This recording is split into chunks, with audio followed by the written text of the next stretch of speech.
Hello, friends. Do you have a moment so that we may discuss our Lord and Savior Minarchy?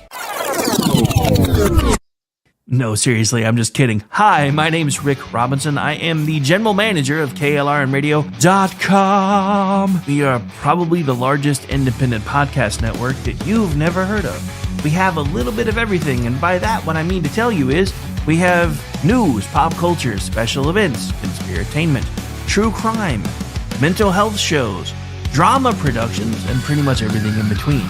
So if you're looking for a new podcast home to grab a little bit of everything that you love all in one place, come check us out. You can find us on X under @KLRNradio. You can find us on our Rumble and our YouTube channels under the same names. You can also find us at KLRNradio.com and pretty much every podcast catcher known to man. So again, feel free to come check us out anytime you like at KLRNradio.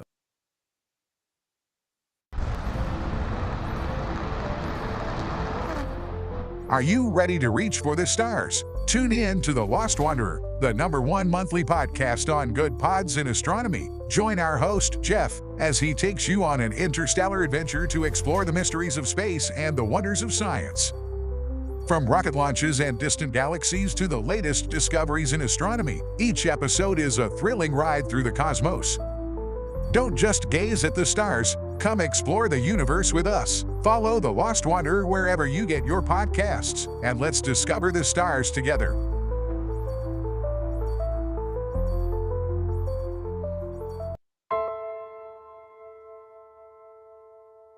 My dad was really, really special, and I loved my dad a lot. I'm proud of him, and that even though he isn't here with us, but he died as a true hero. I miss everything about him. In the moment that the officers and I had to come see the children, my biggest reaction was, I don't have 7 arms. I have 7 children who just lost their father, and I don't have 7 arms to wrap around them. I'm Frank Silla, chairman of the Stephen Silla Tunnel to Towers Foundation. Our foundation is committed to delivering mortgage-free homes for Gold Star families and fallen first responder families. To not have to worry financially is a huge peace of mind. The thought of, what in the world will I possibly do to pay the bills? How will I possibly let the children have a life that feels normal? I don't want them to have to quit their piano lessons or their basketball. I don't want them to feel that we have to move into a little apartment and struggle financially in addition to the emotional weight. There are over 1,000 families that need our help. Tunnel to Towers is honoring those heroes that risked their lives by providing them with mortgage-free homes. Those who serve us and then lay down their lives protecting our freedoms and our safety, the least we can do is $11 a month to give them that peace of always knowing there's a home, there's that sanctuary when life feels like it's been tipped upside down, because it has. When you lose a parent in the line of duty, to know you can go home, you can be safe, there's no risk of losing your home. That's a peace of mind that I can't believe you can get for $11 a month. I'd like to ask you to contribute $11 a month to support their efforts. Please donate $11 a month by calling 1-844-BRAVEST or visit tunneltotowers.org.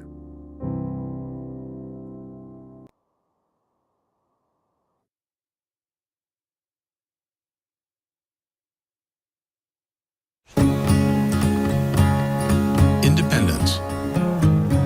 With that declaration, America was born. Inspired by a belief in the God-given rights of every human being. That among these are life, liberty, and the pursuit of happiness. Our government was established to secure these rights and for the good that comes from exercising them well.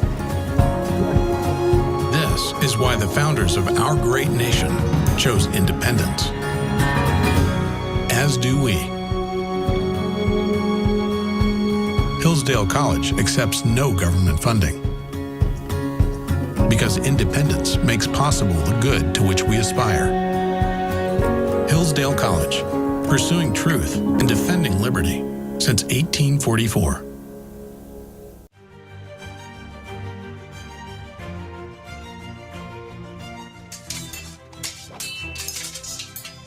Ready to learn some medieval combat, kiddo? You bet, Dad. Let's do this.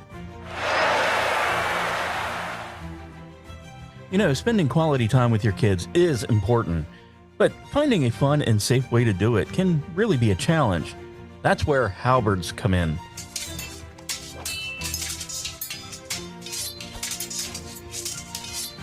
Halberds are the perfect way to bond with your kid while teaching them about history and physical fitness. Plus, they're a blast to play with. So next time you're looking for some family fun activity, grab a halberd and get ready to make some memories. Come on, Dad. Round 2. Halberds, bringing families together one medieval battle at a time. This commercial brought to you by the KLRNradio.com Ad Council.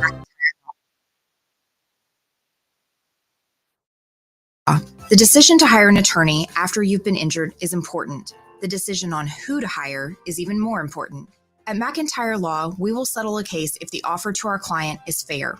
Partial justice is no justice at all. At McIntyre Law, we are committed to obtaining full justice for our clients. Contact McIntyre Law at 405-917-5200 or visit us at mcintyrelaw.com. Hi, everyone. This is JJ, the co-founder of Good Pods. If you haven't heard of it yet, Good Pods is like Goodreads or Instagram, but for podcasts.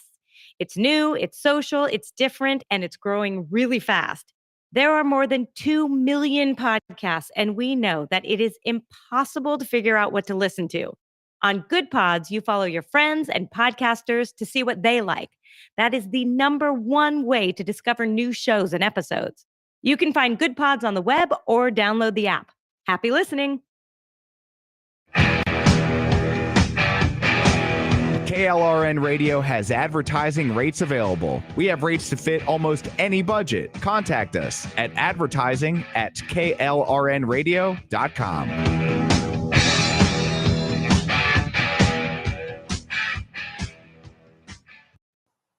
The following program contains coarse language and adult themes. Listener discretion is advised.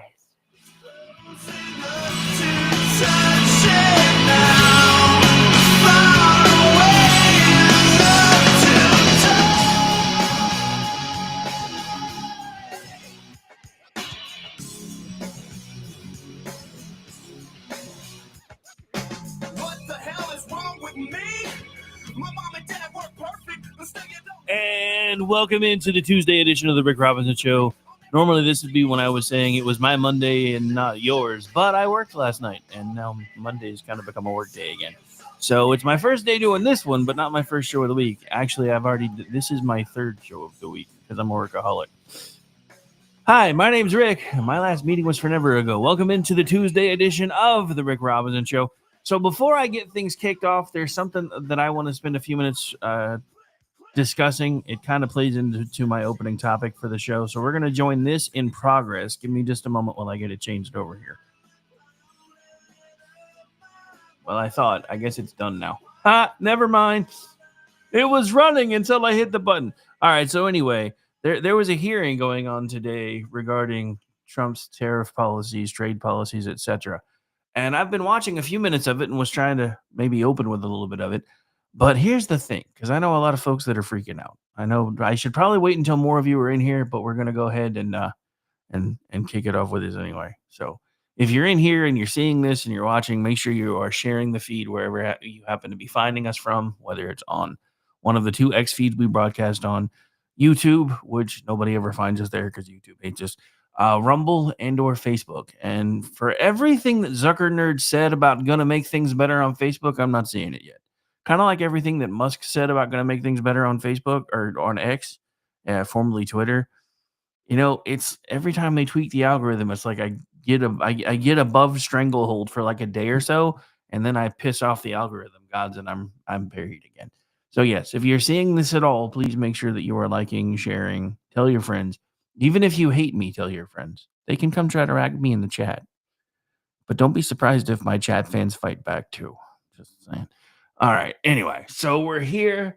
We're live and it's Tuesday. So let's get into the gist of this for a second because I had a bit of an epiphany this morning while I was doing all of the other work that I do for, podcasts for other people and notes and editing and all the things that I have to do to keep the wheels on the bus around here. But it occurred to me because everybody's trying to figure out why, if he's trying to do so-called reciprocal tariffs, what good it's going to do if we get to a zero trade with somebody and suddenly they're not wanting to invest in the country anymore. I think I know the answer. I honestly, and it just kind of occurred to me, I think what's going to happen, because you've already heard him say that it's not just about the reciprocal tariffs, it's about bringing money back into the country again. So I think what may wind up happening, and I could be wrong, I've been wrong before, but I think what may wind up happening, and hopefully the market is about to figure this out too, because this back and forth, look, I get it. For those of us that are retired, in my case, it's more retarded than retired, but I'm still retired. Even though I work my ass off now for all the other stuff that I'm trying to do. Technically, I am retired. So sometimes my income just don't quite get there. So finding out that one of my last nest eggs has gone up and down like 14 times in the last week, not good for the old ticker, but here we are. But that's just it. Not all of that has anything to do with Trump. That has to do with the fact that a lot of the leftist, big globalist investors don't like what he's trying to do. And they are trying to sour the well, so to speak, so people turn away from him and start voting Democrat again in the midterms. Because it's really the only hope they have, and we're going to be getting into that later today, too. But I think I may finally understand the method to his madness. I think. I'm not Trump. I can't speak for him. I'm not even somebody that has his ear. But I think I finally get it. I think what's going to wind up happening, and I think that's why all these countries are coming back to the table and negotiating. I think what's going to wind up happening is if you invest so much money to help manufacturing in America, then you are going to be eligible for no trade restrictions. But the second you pull up stakes, if those go away, those trade restrictions are right back on. And that would be how I would do it, to be honest, because it's the only way that it makes sense. Because there has to be an incentive for them to keep the business here once it comes here. And that would be what I would do if it were me, is, yes, we're going to do reciprocal tariffs. In some cases, depending on how long you've been screwing us over, you may even get more than a reciprocal tariff for a while, but you can start working on lowering that with different tiers of investment and factory building, etc. And I mean, to me, that would be the perfect way to do this because he's not wrong. We have been getting screwed over for years. We knew it, they knew it, and we were just bending over the table and saying, please, sir, may we have another? No. Just no. So, yes, I understand why everybody's panicking. I really do. I understand. I get it. But the thing about it is, and I talked about this a little bit off the rails last night, the fundamentals of the economy that have absolutely nothing to do,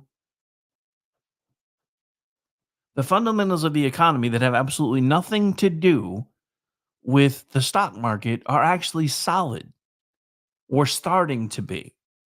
We're creating jobs that actually add to the economy, not just siphon money off from one part of the economy and add it into another. Our job creation rates for the entirety of the Biden administration were basically a shell game. They were pulling money out of the private sector, funneling it into the public sector, and then counting that as job growth. That's not job growth. That's money that you and I have already spent that's now being funneled elsewhere into other things rather than being able to be used for what the hell it should be being used for in the first place. Which I'm sorry is completely unacceptable. And I'm sorry if you disagree with me too. Not really, because you're allowed. But that's the whole point of where we are. Our country is dying and has been for a generation or more. And nobody wanted to talk about it. Nobody wanted to address it. Well, it's just the way of the world now, Rick. You don't understand. This centralized one world government is inevitable because it's the only way that we're ever going to find utopia. Don't you understand, you stupid redneck Republican bastard? Well, first of all, I'm not a Republican. Second of all, don't call me a redneck when you talk like that. Look, I know my impressions aren't nearly as much fun now that you can see me doing them. but it's a habit. Don't blame me. One of my favorite movies of all time is Good Morning Vietnam.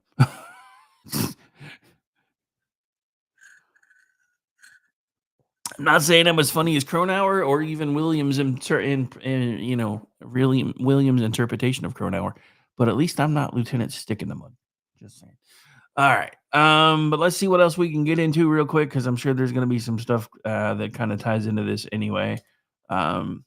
So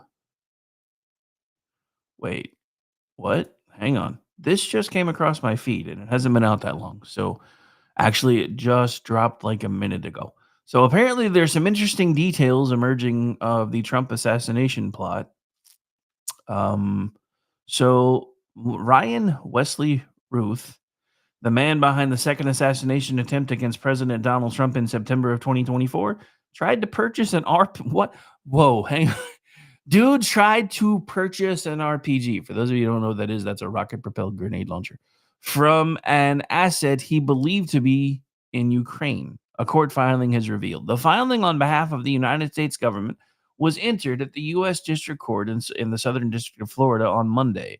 The would-be assassin was allegedly using an encrypted messaging app to correspond with an individual believed to be a Ukrainian with access to military weapons.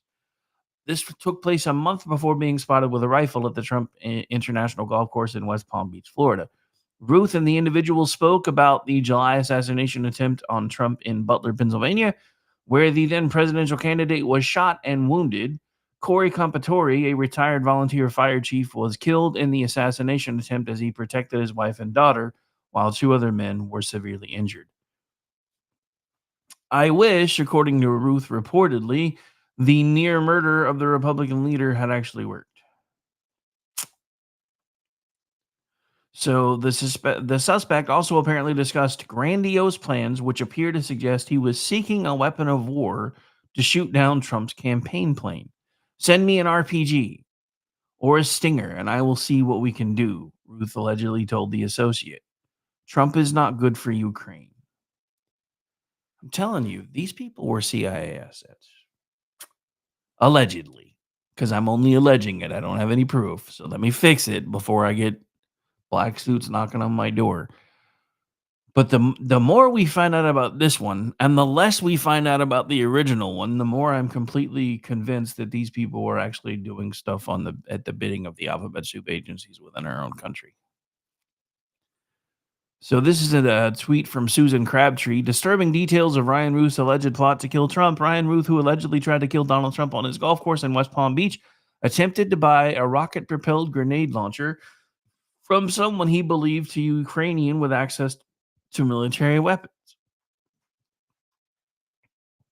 Far from wantonly seeking to use the RPG in an unplanned manner, Ruth reportedly was actively tracking Trump's campaign plane, indicating he had, in fact, determined his target.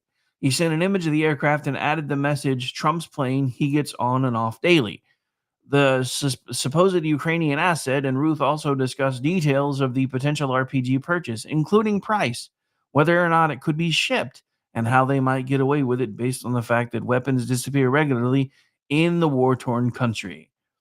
I need equipment so that Trump cannot get elected, Ruth said in his reasoning for trying to attain the grenade launcher. The government argues in its motion to admit evidence that Ruth was actively tracking Donald Trump's plane and had taken many substantial steps to destroy that plane as part of his attempt to kill the future president. Several questions arise. Who was on an encrypted messaging app portraying themselves as Ukrainian with access to military weapons? And when were these messages shared with the Department of Justice? Ruth was asking detailed questions about and exhibiting signs that he had serious intent to purchase the aforementioned RPG with plans to take down the airplane of a presidential candidate, but was still able to get on Trump's golf course a month later. The House Task Force on the Attempted Assassination of Donald J. Trump released its final report in December, revealing other surprising details of the incident on the golf course. While there were several revelations from the report, the most shocking may have been that a Secret Service agent fired at Ruth from point-blank range and completely missed the target. 6 separate times. Okay, so either DEI has completely gutted the Secret Service or that shouldn't have happened. You guys decide. All right, so there is a clip about this, I think. It's Waters. I don't you look. I know everybody's like, I don't know why you don't like Walter Waters. I do to a point. I think he's funny. I think he was great as O'Reilly's Johnny, but I don't. And I like him on the 5. I just don't like him by himself. I think he's great with other people, but I don't like him by himself. And I know everybody's like, dude, your show sucks compared to his, so we don't know why you're bitching. Well, if you think that, then screw you anyway. My mom says I'm wonderful. Just kidding. We got two new revelations from the Trump Assassination Task Force. According to their report, the Secret Service agent who spotted Ryan Ruth in the bushes outside Trump's golf course was only 5 feet away when he opened fire and missed him. Not once, not twice, 6 times. He missed him 6 times from 5 feet. How does a trained agent who passed the firearms test miss a target away, 5 feet away? That's not all. The report says the Secret Service found out at 2:30 in the morning that Trump would be golfing later that day, but they didn't secure the course, allowing Ruth to camp out for 12 hours before anyone saw him. Meanwhile, Ruth appeared in federal court this morning, and his legal team signaling they're going to go with the insanity defense. How convenient. Ruth's public defender said he has had multiple meetings with a mental health expert while in jail, and the witnesses who saw him before the arrest say he was hallucinating and delusional, of course. Prosecutors also revealed that Ruth has been doing a lot more writing behind bars than initially reported. Ruth has written nearly 40 letters to news outlets in an attempt to persuade them that he's an honorable guy, but they were intercepted before they reached their targets. We also know that only 17 of the 18 cell phones found in Ruth's possession belong to him. Why does he have 18 cell phones? And wait, he has 17. So who owns the last phone? And why did Ruth have it? All very good questions. So there's stuff in this that I didn't even know. Like, okay, so I know the article mentioned that it was point blank range, but at the same time, I had no idea that we're talking about 5 feet. Now, I will say this, as somebody that is fired at both paper targets and, people, shooting paper targets is a lot easier than shooting at people. But I will say this, 6 times from 5 feet and you missed? Were you firing blanks? That's my only question. Did anybody check to find out? Because something ain't adding up here. The Secret Service are supposed to be the top of the top of the top. They're like the Marines of the alphabet soup agencies. And I know Secret Service isn't technically an alphabet soup agency, but for the longest time, nobody even knew that it existed, which is why it's called the Secret Service. But at the same time, these guys are supposed to be the top of the food chain when it comes to federal agents. And dude missed 6 times from 5 feet away. Dude, okay, look. Now, granted, it wasn't as bad when I was on duty. I took a fire extinguisher to the back of the head when I was doing private security work, and since then, the eye got even crazier.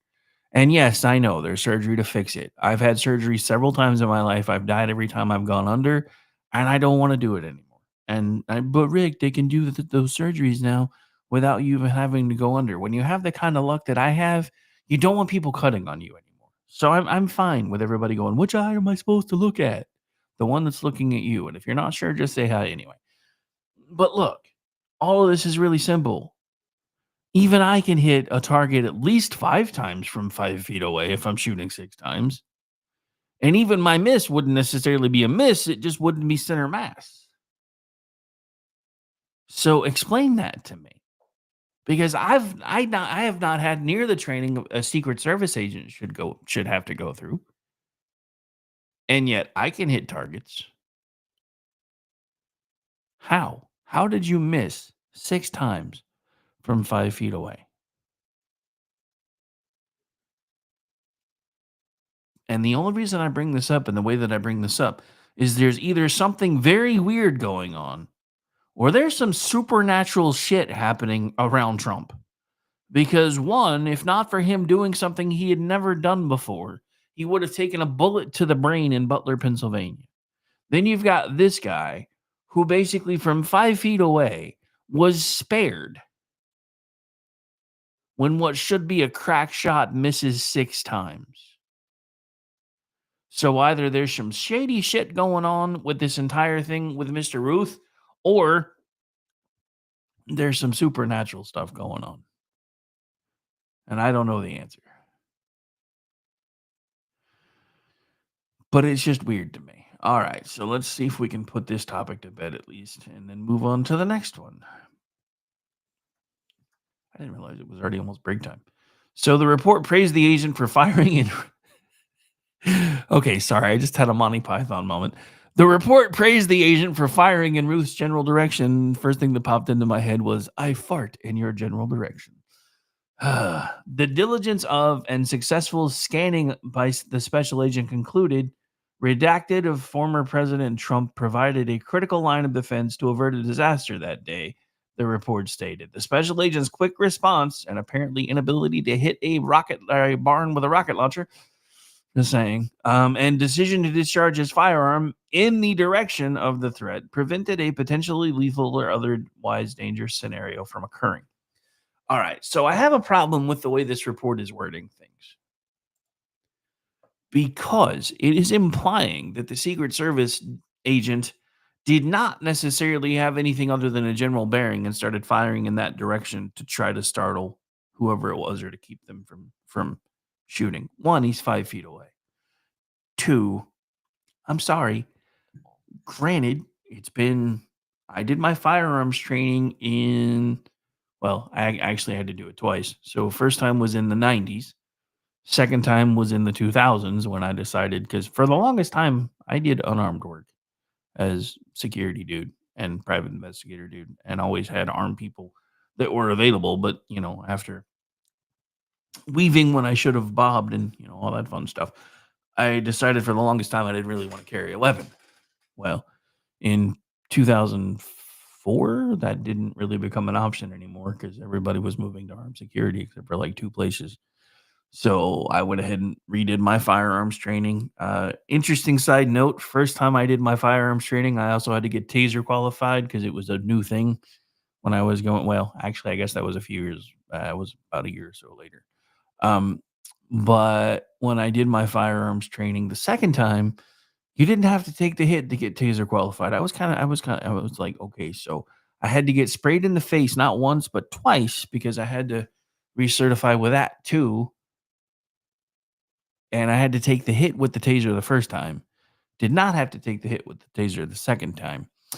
And I don't know. To me, all of that just always seems weird because it's not like they make you get shot to be certified with a weapon. So the fact that they make you get sprayed in the face with the pepper spray and also used to make you take the taser hit kind of annoyed me. But, it is what it is. Now, they didn't make you take the taser hit. If you wanted to ride the lightning, though, you still could upon request. I'd already done it once, so I wasn't doing it again. I will say it's not as bad as they make it seem. Don't get me wrong. The prongs hurt like shit. And the first jolt is terrible, but after that, it's just like your body just got shoved into a giant TENS unit. So everything's like, So yeah, if you haven't gone to the bathroom when they tase you, you're probably going to. Anyway, sorry. Rabbit hole, squirrel, woo! It happens. But no, I mean, the wording of this report bothers me because it indicates, based on what they've been able to determine, that the officer who was firing didn't necessarily know anything other than a general bearing, which means he had no idea what may or may not be behind the subject that he was firing. Which also gives me pause. That's the other thing I don't understand. I don't really understand why everybody's service weapon is a 9mm. Have you guys ever watched those videos where they show you, this is what happens when you shoot this gun with this type of bullet. This is what happens when you shoot this gun with this type of bullet. Now, granted, nobody in law enforcement carries full metal jackets unless they're doing target loads. But a 9mm with a full metal jacket will go through everything. Like there was one video I saw where they had like 6 sandbags and the 9mm went through every single sandbag and then still lodged in the brick wall behind the sandbags. And that's why I don't like 9mm. I never have. My service weapon was always at least a 40 caliber, sometimes a 45, depending on which. Now, when I was running my own company, I went down to a 40. And unfortunately, when I was not running my own company, some of the restrictions were you could either do a 45 or a 9. I don't do 9s. I don't like them. Everybody's like, you should get a 9mm for home defense. Dude, I want to know that if I'm shooting at somebody and I hit them, it's not going to hit 14 people behind them. In case I'm, Now, granted, you should always be aware of your what they call your backstop radius anyway, so that way you're not shooting into a crowd of people. But still, if it ever arises where you need to, you really want to make sure that you're not using a weapon that has a propensity for going through the target you're shooting at and everything behind it.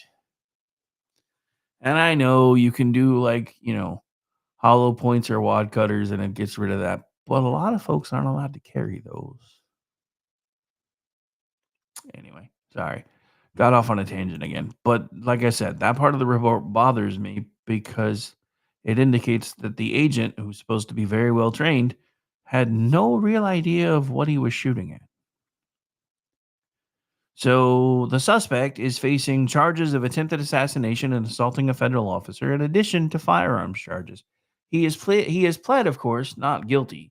Prosecutors are using the new information as they argue the defendant's intent was clearly and obviously to assassinate Donald Trump. The suspect's trial is scheduled to begin on September the 8th.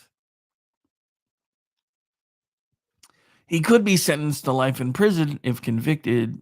I think he should get a firing squad, but maybe that's just me. All right, that's going to put us up to the first break. I know, I don't know where the last 30 minutes went either. You'd have had more time if you didn't go off on so many tangents, Rick. Shut up. We'll be right back. Stay tuned.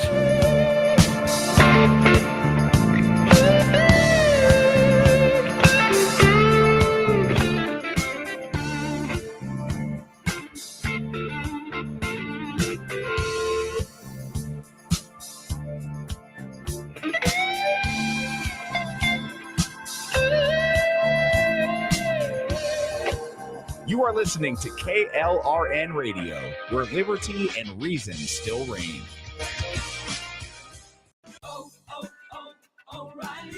This is Derek's O'Reilly Auto Parts story. After the third time jump-starting my car, I finally realized my battery was dying. So I stopped by O'Reilly to have it checked. They tested it right there in the parking lot. It was bad, real bad. But they helped me find the right battery for my car and even installed it for free. Now my car starts like new. O'Reilly Auto Parts. Hi, I'm Mike, founder of DollarShaveClub.com. What is DollarShaveClub.com? Well, for $1 a month, we send high-quality razors right to your door. Yeah, $1. Are the blades any good? No. Our blades are f***ing great. Each razor has stainless steel blades, an aloe vera lubricating strip, and a pivot head. It's so gentle a toddler could use it. And do you like spending $20 a month on brand name razors? 19 go to Roger Federer. I'm good at tennis. And do you think your razor needs a vibrating handle, a flashlight, a back scratcher, and 10 blades? Your handsome-ass grandfather had 1 blade and polio. Looking good, pop up! Stop paying for shave tech you don't need. And stop forgetting to buy your blades every month. Alejandro and I are going to ship them right to you. We're not just selling razors. We're also making new jobs. Alejandro, what were you doing last month? Not working. What are you doing now? Working. I'm no Vanderbilt, but this train makes hay. So stop forgetting to buy your blades every month and start deciding where you're going to stack all those dollar bills I'm saving you. We are DollarShaveClub.com, and the party is on. I know karate, I know jiu-jitsu, I drive like a gangster when I'm coming to see you, see you, see you, see you. Celebrity designer Jeff Lewis is back with Hollywood House Lift. I'm excited to be working with new clients. I'm not getting rid of that. I hope I never see you both again. An all-new season. Those have to go. That has to go. From oh, wow, It's been an actual nightmare. to oh, wow. This is such an upgrade. With celebrities like Josh Duhamel, Christina Ricci, and Gina Rodriguez. Dazzle me, Jeff. It looks like Chuck E. Cheese. Stream an all-new season of Hollywood House Lift with Jeff Lewis, now streaming on Freevee.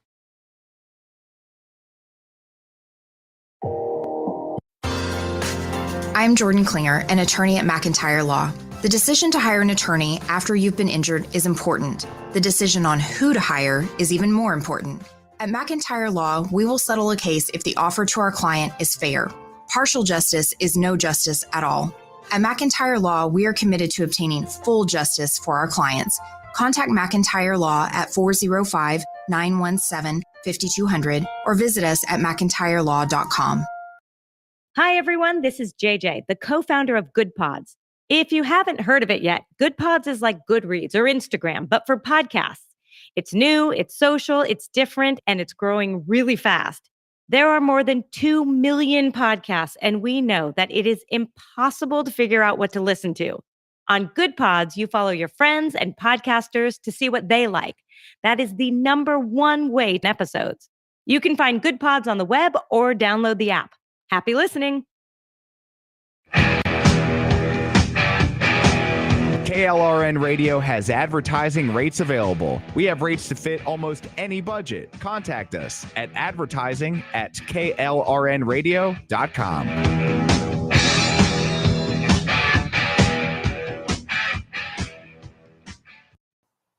The following program contains coarse language and adult themes. Listener discretion is advised.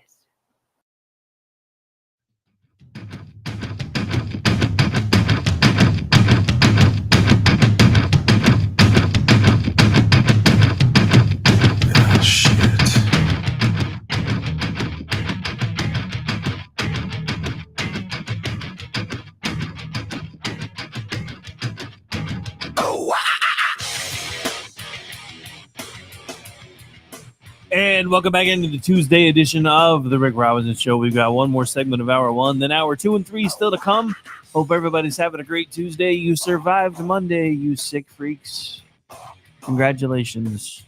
One day closer to your weekend. I don't really have one of those anymore. I've decided I'm going to start taking Sunday off completely if I can. Just because I haven't really had, other than downtime when I don't feel well, I haven't had days off in forever. Decided I got to start taking at least one. All right, welcome back into the program. Hope everybody is enjoying the show so far. And if not, it's not my fault. Ooh, okay. So I don't know. This looks like a fresh write-up. So there's been some stuff happening with the Supreme Court lately. I don't know if this is the same story or not. I guess not, though, because this has to do with Doge. So yesterday, the Supreme Court basically said that the administration could continue deporting violent, angry Venezuelan Tren de Aragua members, much to the chagrin of a certain judge. Apparently, there's been another victory that this just came out. So this has only been out now for about 2 minutes. The Supreme Court handed the Trump administration another victory after it blocked the lower court's ruling requiring the White House to reinstate the 16,000 probationary workers it terminated earlier this year. This means the White House does not have to bring back the employees it fired as part of the Department of Government Efficiency Initiative. The Supreme Court's ruling suggested that the nonprofit groups that filed the lawsuit might not have legal standing to sue the administration. The district court injunction was based solely on the allegations of the 9 nonprofit organizational plaintiffs in this case, but under established law, those allegations are presently insufficient to support the organization's standing. So, while it was a win, it was a shenanigans type win. So U.S. District Judge William Alsup ruled in March that the Trump administration must rehire the employees, referring to their firings as a sham. He claimed the White House attorneys were concealing facts related to who ordered the firings. You will not bring the people in here to be cross-examined. You're afraid to do so because you know cross-examination would reveal the truth, the judge said to a DOJ attorney during a hearing Thursday. I tend to doubt that you're telling me the truth. I'm tired of seeing you stonewall and trying to get to the truth. You can't handle the truth. So the Supreme Court will likely be quite busy over the next 4 years as Democrats continue using lawfare to stymie the president's agenda, especially when it comes to shrinking the government. DOGE has been the left's favorite target for lawsuits since the moment President Trump took office. In fact, there are between 10 and 15 current legal actions aimed at stopping the DOGE team from carrying out its duties. The first 4 lawsuits against DOGE were filed on January 20th, the day President Trump took office, because the anti-DOGE crowd just couldn't wait to go to war with the administration. 3 of the legal complaints argued that the entity is not a government department, but an advisory committee. Thus, the Trump administration allegedly violated the Federal Advisory Committee Act, or FACA, which requires advisory committees to adhere to certain hiring and disclosure rules, while also being objective and accessible to the public. Under FACA, advisory committees are also required to allow the public to attend their meetings. One of the lawsuits against argues that DOGE is not exempted from FACA's requirements and that all of its meetings must be open to the public. This is, even though a bit of a shenanigans victory, a critical victory for the Trump administration and DOGE, but there will certainly be more lawsuits the White House will have to battle against as time goes on. Since Democrats have little control over Congress, the courts have been their primary weapon. One thing is clear, U.S. taxpayers will be shelling out billions of dollars over the next 4 years to oppose those lawfare tactics. So, I mean, there's a couple of victories for the Trump administration. I expect more to come. I also think it was retarded that a judge said you can't fire probationary employees. The entire reason probationary employees exist is it's really easy to fire you. I mean, for those of you who don't know how this stuff works, even rookies that are just assigned to the police force have like a year's worth of probation. I think it's a year now. In certain places, it's different. I've seen some places that do it for 6 months, others that do it for a full year.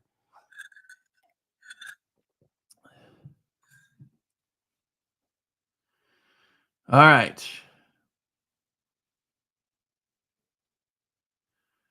All right. So this was not on the agenda for today, but we're going to take a little detour. This is from our friends at Red State. This is Bonchi. So apparently there's a bombshell about some COVID stuff that has kind of put Biden corruption right back into the spotlight. So let's take a look at this. The Biden administration illegally covered up a bombshell report detailing how American military members contracted what appeared to be COVID-19 in October of 2019. Now, I would like to point out that I got sick just after Thanksgiving in 2019 and was sick for a long time.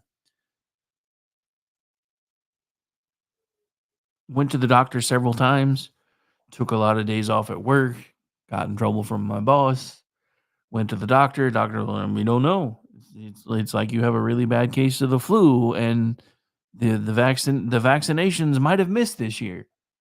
And then I felt like crap from like the day after Thanksgiving till like January 20th. And was still trying to work anyway. Because back then I still did I didn't do all of this because I wasn't really doing a 3-hour daily show yet. But I did a lot of the stuff that I still do, like the evening work and keeping everybody else's shows going, etc. Plus trying to do a day job. And was doing it all while I felt like crap. So according to the Washington Free Beacon, the report detailed seven service members having COVID-like symptoms while completing in the World Military Games, which were being held in, oh good Lord, they were being held in no other place than Wuhan, China. Biden and his handlers not only violated a legal provision of the 2022 Defense Reauthorization Act to memory hole that, but they also lied to the American people in public comments about the existence of such evidence. So the December 22 report, which the Biden administration was required by law to release to the public over 2 years ago, but didn't, reveals for the first time that 7 U.S. military service members contracted COVID-19-like symptoms during or after their participation in the World Military Games in Wuhan in October of 2019. contradicting the Biden administration's public claims that in 2021 that there was no evidence that any American participants contracted the virus at those games. The revelation adds to a mounting body of evidence that the virus was circulating in Wuhan for months before China disclosed it to the world in December of 2019, and further bolsters the growing consensus that it could have leaked into the human population from a Chinese lab. Okay, so if anybody doubts this to be fact anymore, I just want to remind you of this. China is asshole. Because, yes, they are. And they're proving it, because instead of coming back to the table and discussing actually really seriously lopsided trade shit, which we've known about since Nancy Pelosi was bitching about it back in the 90s, and apparently the Republicans were on the other side then, because we were convinced that if we just brought democracy to the Chinese and showed them how capitalism worked, they would be our new bestest buddies. Yeah, how will that work? So anyway, the potential COVID-19 illness from the American participants in the Wuhan World Military Games appear to have been a closely guarded secret of the Defense Department. Chinese authorities have suggested since as early as February 2020 that America could have unleashed COVID-19 into Wuhan through their participation in the military games. Former Biden Defense Department spokesperson John Kirby told the Washington Post in June 2021 that the military had no knowledge of any COVID-19 infections among the troops that participated in those games. For further context, the games were held within walking... Oh, my God. Jesus. Oh, sorry. You're getting my live reaction as I kind of go through and editorialize this article a little bit. But I'm gonna read this part again because I just stepped all over it. The games were held within walking distance of the Wuhan Institute of Virology, where growing consensus of intelligence sources believe COVID-19 originated. It has long been suspected that the virus was present in the Chinese city for months before the CCP actually acknowledged it. And just as a reminder, China is asshole. In case you didn't know. So yeah, they and again, they waited forever to acknowledge it. So here's the other thing. And I've been saying this for a long time. Shortly after these games, they locked down the entire province. If you were inside, if you were from Wuhan province, you weren't allowed to travel anywhere inside of China, but you could still leave the country.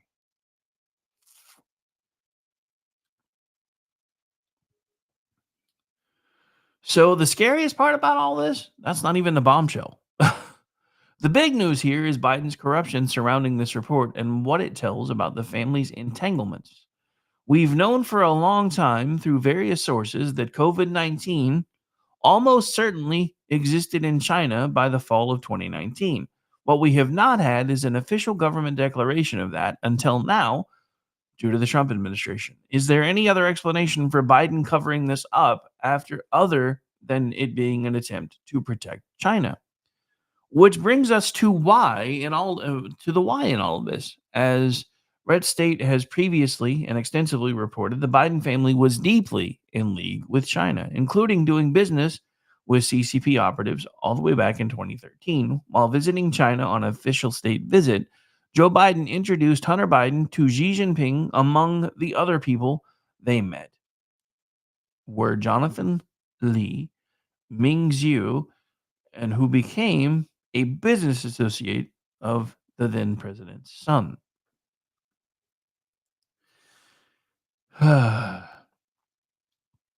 So just to show you guys where I'm getting this information from, again, it's being pulled from an article, but I want to at least show you where we're getting this information from.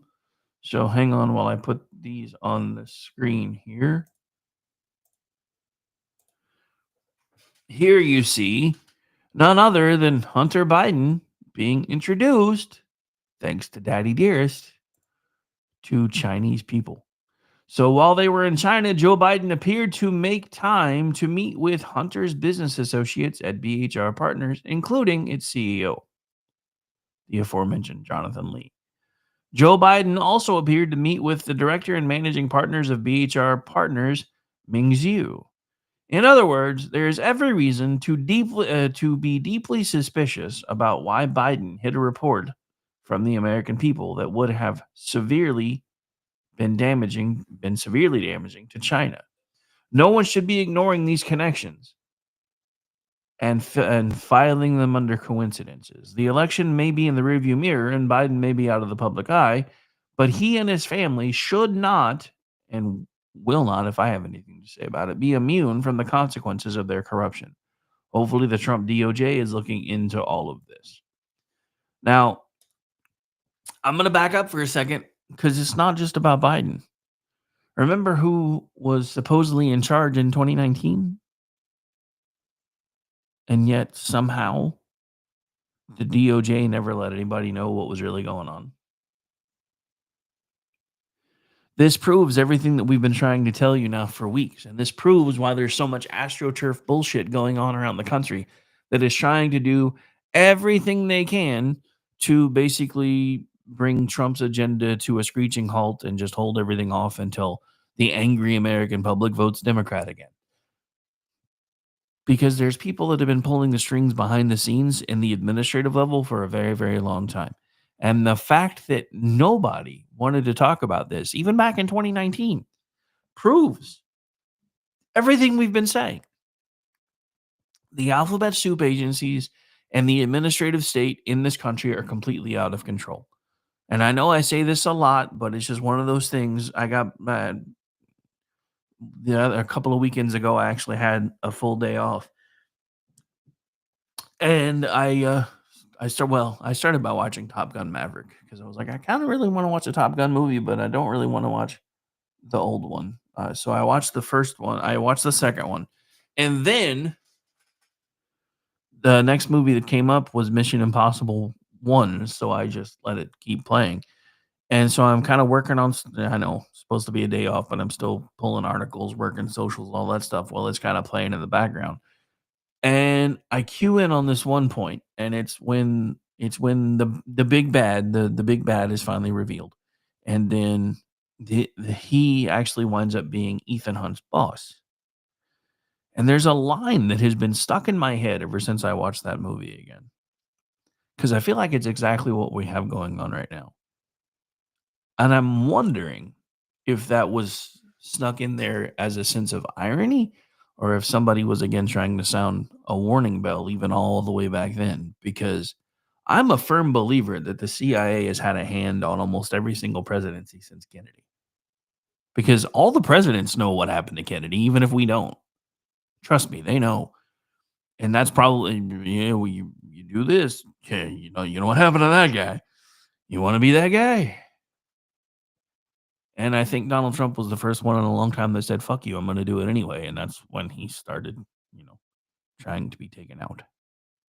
Allegedly. But the thing about all of this, though, is the line that just stuck in my head.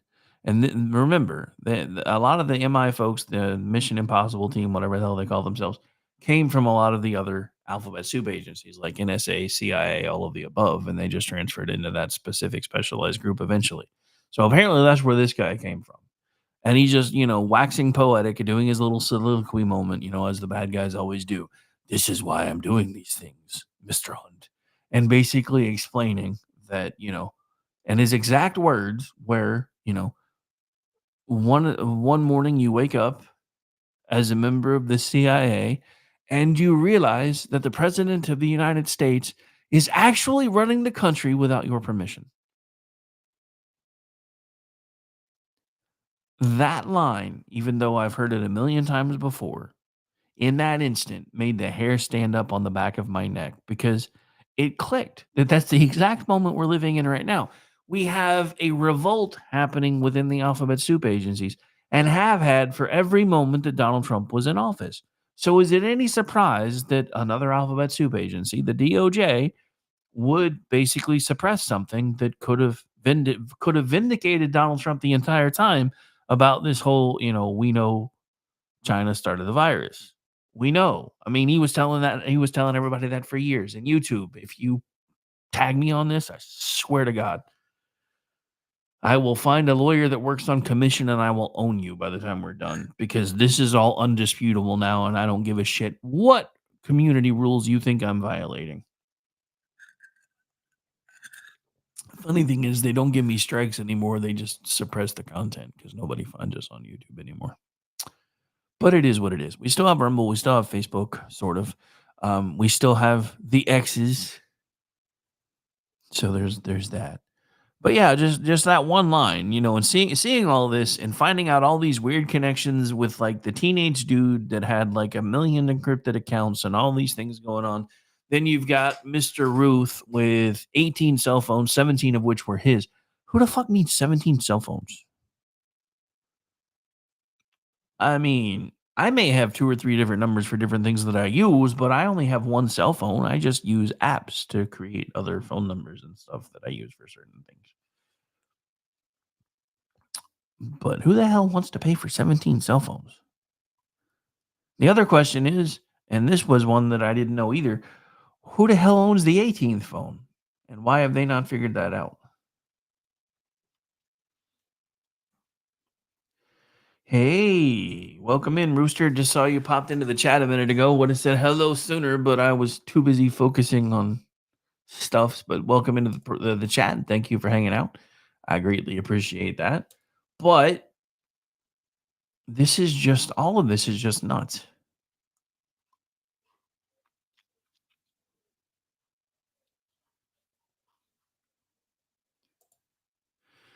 Okay. All right. So this is from Ward Clark. And the funny thing is, I was going to do this already anyway, but he actually wrote the headline this way. Begun the deal making has. Yes. Other nations want to talk, and the stock market is coming back. Now, how long the stock market is going to be recovering is going to be the question, because it was like 1,100 points up at futures, and now it's about half that. And again, I've never liked using the stock market as an indicator.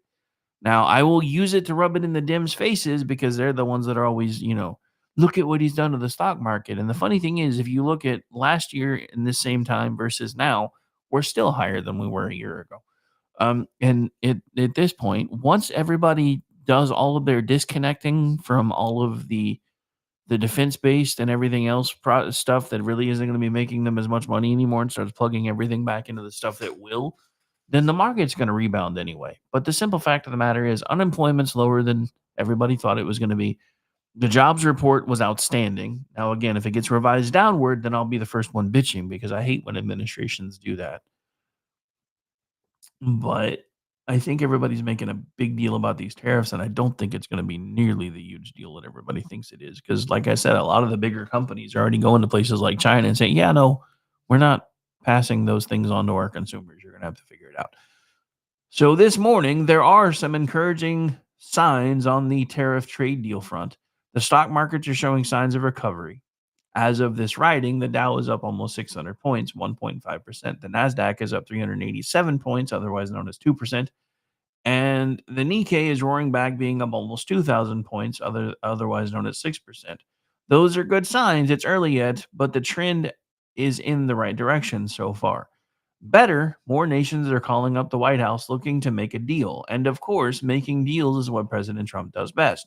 On Monday, Red State covered the initial proposals by the European Commission, to which President Trump responded, in effect, try harder.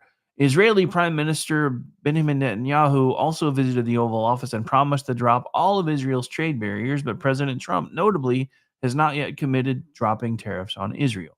So what happens now? First, the markets, they opened higher and remained higher.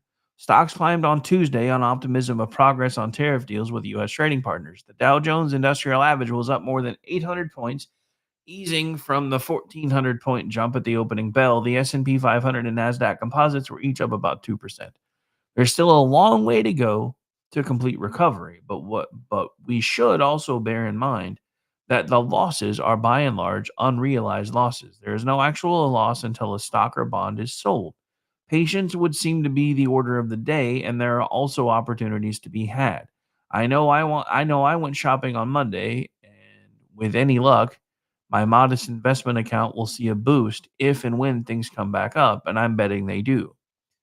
Think of this as an opportunity. Second, more countries are indicating their willingness to come to the table. Earlier on Tuesday, President Trump took to his Truth Social account reposting on X the Rapid Response 47 account about South Korea's overtures. Seoul wants to make a deal. So the president's post goes on to say, I just had a great call with the acting president of South Korea. We talked about their tremendous and unsustainable surplus, tariffs, shipbuilding, large-scale purchases of U.S. LNG, their joint venture in an Alaska pipeline, and payment for the big-time military protection we provide to South Korea. They began these military payments during my first term, billions of dollars, but sleepy Joe Biden, for reasons unknown, terminated the deal. That was a shocker to all. In any event, we have the confines and probability of a great deal for both countries. Their top team is on a plane headed to the U.S., and things are looking good. The president is also talking about a deal with Japan, and the land of the rising sun is a major trade partner. Trump has asked his administration to start negotiation with the Japanese government. Treasury Secretary Scott Bessent said Monday, after Trump said he spoke with the Japanese Prime Minister Shigeru Ishiba, and the leader was sending a top team to the U.S. to negotiate on tariffs. Ishiba previously said he would urge Trump to drop the 24% tariffs on Japanese imports and would present a negotiation package that could include concessions to the U.S. on liquefied natural gas, cars, and agriculture, along with national security. Put all of these things together, and it starts to look like a lot of winning. Donald Trump didn't just come up with the idea yesterday. He's been talking about the imbalance of trade and the trade barriers that the United States has with the rest of the world literally for decades. And we played a clip of that all the way back from 1988 when he was sitting on in one of Oprah Winfrey's chairs back when they were best buds. And here's what's missing from the picture, at least so far: China. China is the elephant in the room. And so far, all they've seemed willing to do is match us tariff-wise, tit for tat. China exports over $500 trillion in various products and goods to the United States annually, and losing that would put a significant dent in their economy. The trouble is, we are likewise dependent on China for, frankly, far too much. For example, China controls far too much of the generic pharmaceutical production. Anybody remember when I said that was a terrible thing when we figured out exactly how much they controlled all the way back in like 2015, 2016? Like, this is terrible. We need to fix this. Just a few short years later, the world almost ground to a halt because China tried to make us all die, allegedly. Dude, I'm long. I've been waxing poetic and forgot that I have to take breaks. All right. We are going to take one, though. We'll be right back. Hour 1 is officially in the books. Hour 2 and 3 on the other side. Make sure you guys are liking and sharing the feed for me while we're away. If you're so inclined, while we are on commercials, you can head over to either Rumble, YouTube, or both and click subscribe and share and like the feeds if you haven't done that yet. We'll be right back. Stay tuned. Through the storm, whatever weather, cold or warm, letting you know that you're not alone, not afraid. I'm not afraid to take a stand, everybody, come take my... Hello, friends. Do you have a moment so that we may discuss our Lord and Savior Minarchy? No, seriously, I'm just kidding. Hi, my name's Rick Robinson. I am the general manager of KLRNradio.com. We are probably the largest independent podcast network that you've never heard of. We have a little bit of everything, and by that, what I mean to tell you is we have news, pop culture, special events, conspiratainment, true crime, mental health shows, drama productions, and pretty much everything in between. So if you're looking for a new podcast home to grab a little bit of everything that you love all in one place, come check us out. You can find us on X under @KLRNradio. You can find us on our Rumble and our YouTube channels under the same names. You can also find us at KLRNradio.com and pretty much every podcast catcher known to man. So again, feel free to come check us out anytime you like at KLRNradio.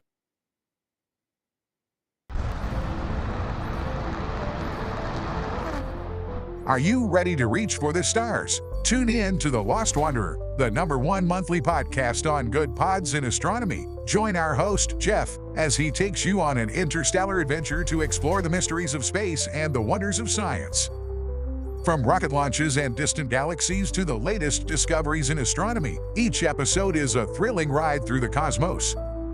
Don't just gaze at the stars, come explore the universe with us. Follow The Lost Wanderer wherever you get your podcasts, and let's discover the stars together.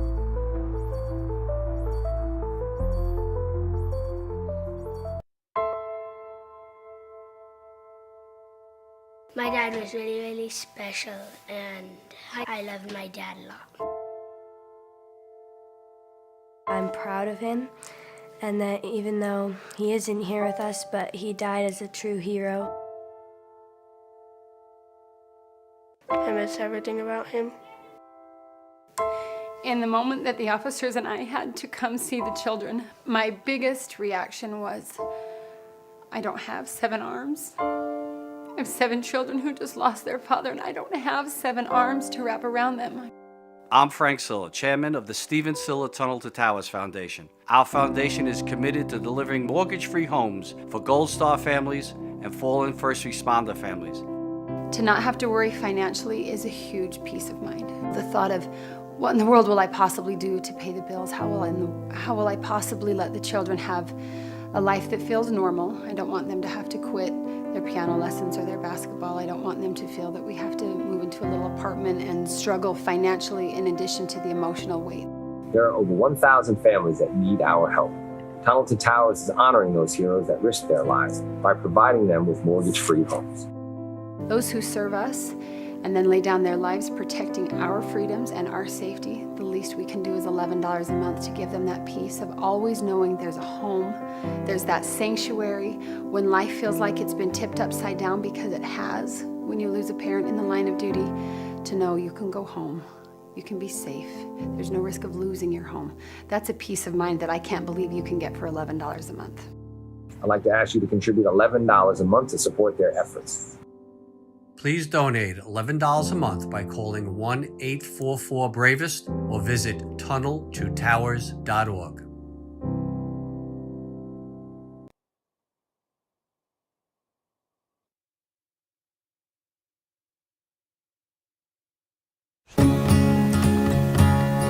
Independence. With that declaration, America was born. Inspired by a belief in the God-given rights of every human being.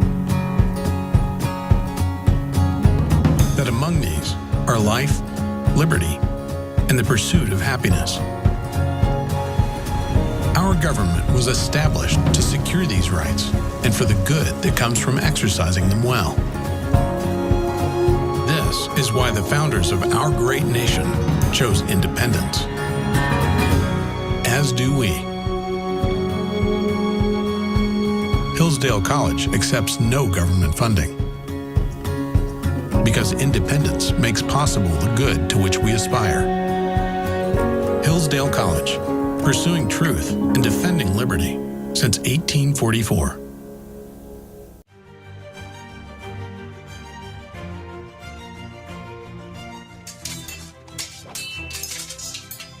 Ready to learn some medieval combat, kiddo?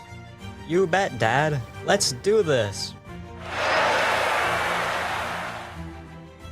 You know, spending quality time with your kids is important, but finding a fun and safe way to do it can really be a challenge. That's where halberds come in.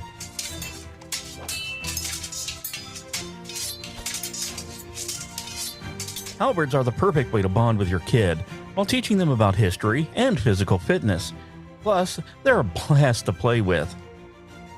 So next time you're looking for some family fun activity, grab a halberd and get ready to make some memories. Come on, Dad. Round 2. Halberds, bringing families together one medieval battle at a time.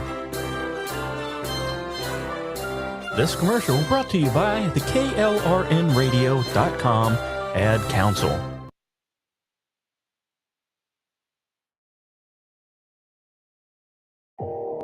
You are listening to KLRN Radio, where liberty and reason still reign.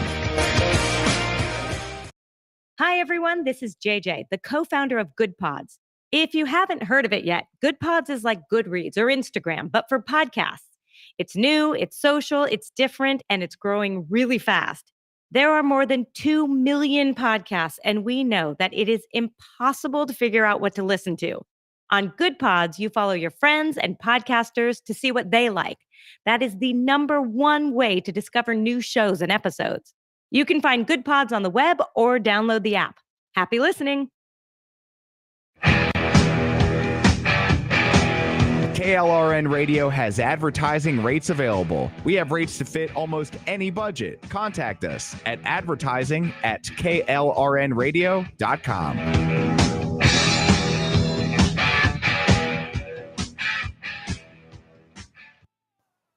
The following program contains coarse language and adult themes. Listener discretion is advised. Send a message to the unborn child. Keep your eyes open for a while. In a box high up on the shelf, left for you, no one else. There's a piece of a puzzle known as life. Welcome back into the program, ladies and gentlemen. Hope everybody's having a great Tuesday. Thank you for making my day a little bit better by coming and hanging out with me while I do my thing. Thank you so much for that. All right, so let's get into some stuff because every time I turn around, there's more breaking news. Actually, hang on. I just realized I forgot to check for something. One moment, please.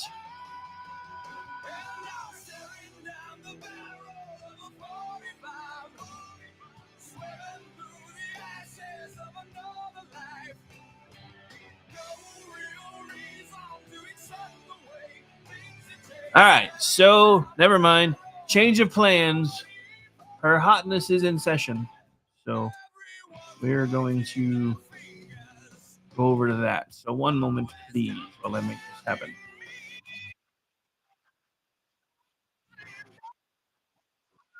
Eliminate America's trade deficit with Israel and remove their trade barriers. Israel's proactive approach should serve as a model for the rest of the world. Also yesterday, the president spoke with Japan's prime minister, who wants to negotiate as well. The president also spoke to the acting president of South Korea this morning. He has tasked Secretary Bessent and U.S. Trade Representative Jamieson Greer to lead these talks. In total, since the Liberation Day announcement, nearly 70 countries have already reached out to the president to begin a negotiation. Okay, so this is countries new. are falling over themselves to I remember reform the their last time a unfair press trade sec practices pulled up and articles reopen to their support what markets she was to our saying. country. Why?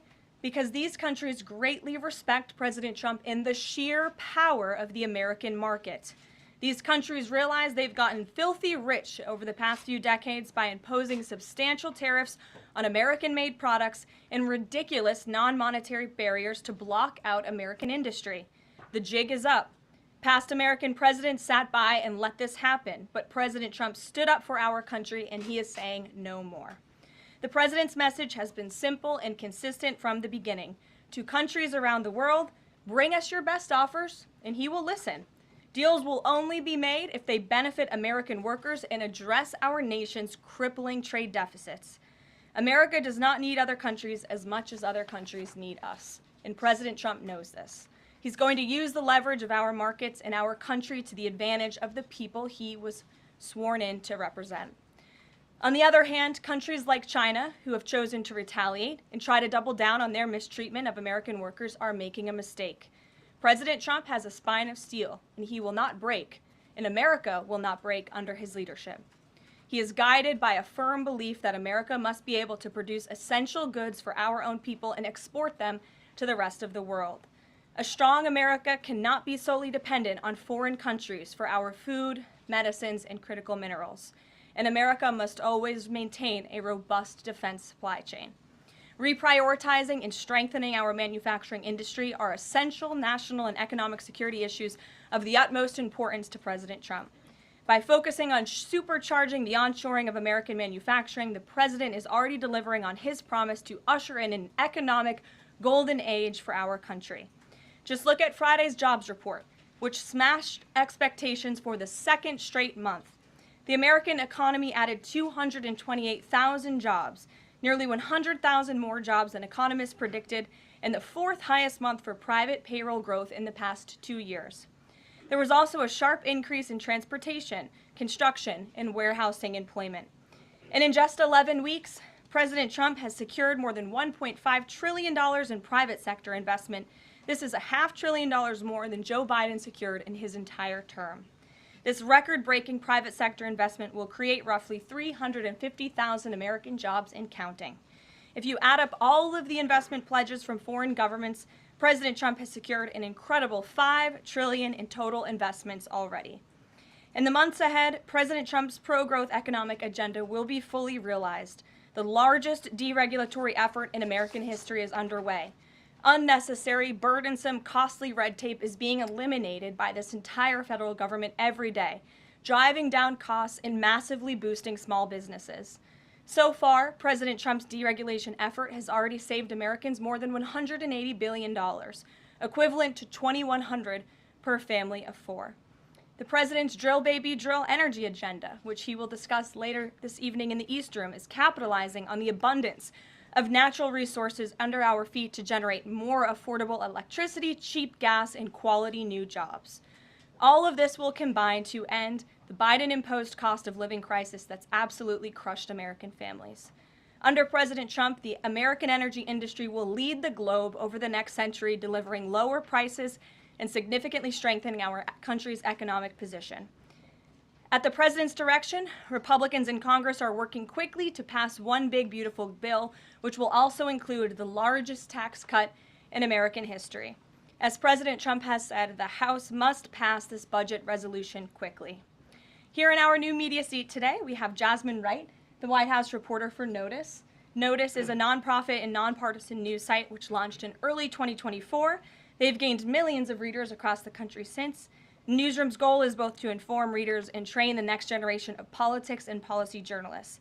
They also partner with state newsrooms to give local communities more knowledge of what their representatives are doing in Washington, D.C. With that, please kick us off, Jasmine. Thanks so much, Caroline. A couple questions for you. The first one being, can you explain the White House's evolution from this is not a negotiation on tariffs to countries should pitch us and start negotiations on tariffs? As the president said yesterday, Jasmine, both things can be true at the same time. And it is a non-negotiable position that the United States has faced a national security and economic crisis because of the unfair trade practices by countries around the world.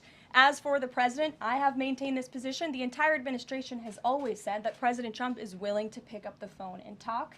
And the president met with his trade team this morning, and he directed them to have tailor-made trade deals with each and every country that calls up this administration to strike a deal and listen. And each and every one of these trade deals should be tailored and unique based on that country's markets, based on that country's exports, the imports here in the United States of America. What makes the most sense for the American worker and for our industry? The president is focused on putting America first. So was the evolution not factored in or determined by kind of the tumult in the stock market? Was that not a part of the consideration to start making these negotiations and deals? Again, I would reject that there was an evolution. On day one, we had said that the president will always pick up the phone for other nations and other companies that call this administration. The president always has a listening ear, and it's a non-negotiable fact that America has faced a national security and economic crisis for many decades, and President Trump is just the first to address this. And then my last question,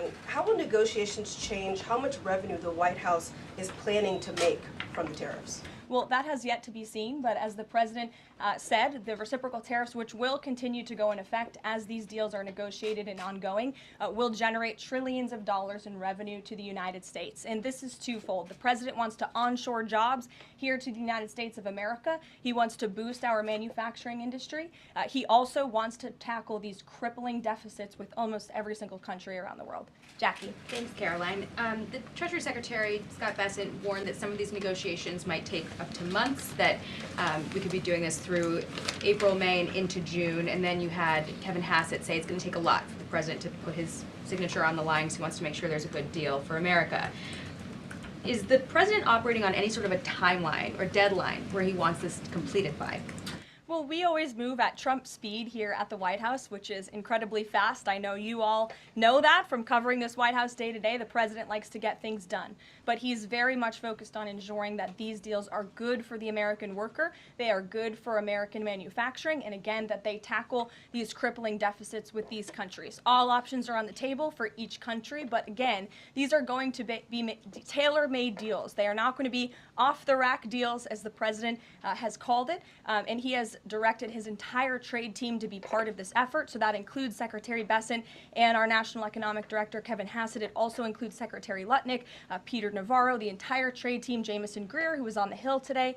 Everybody who was involved in this incredible, fair, reciprocal trade agenda will continue to be involved in negotiating these deals. And then yesterday, Goldman Sachs put out a research note.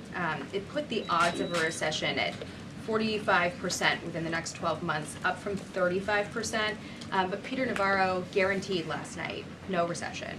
Does the president agree with him on that? I know the president in the past has been leery of making definitive statements on that. I can speak for the president, and I can speak for the optimism that he sees in our economy every day. Again, when you talk about the massive deregulatory efforts that are happening across the board, when you talk about how oil prices are down, gas prices are down, egg prices are down, we're cutting costs for the American worker, for the American consumer. We also see trillions of dollars of investments pouring into this country every day, and we're working hard now on the tariff side of the president's economic agenda. But don't forget, the next side of this is tax cuts, and we're counting on Capitol Hill to get those done, the largest tax cuts in history.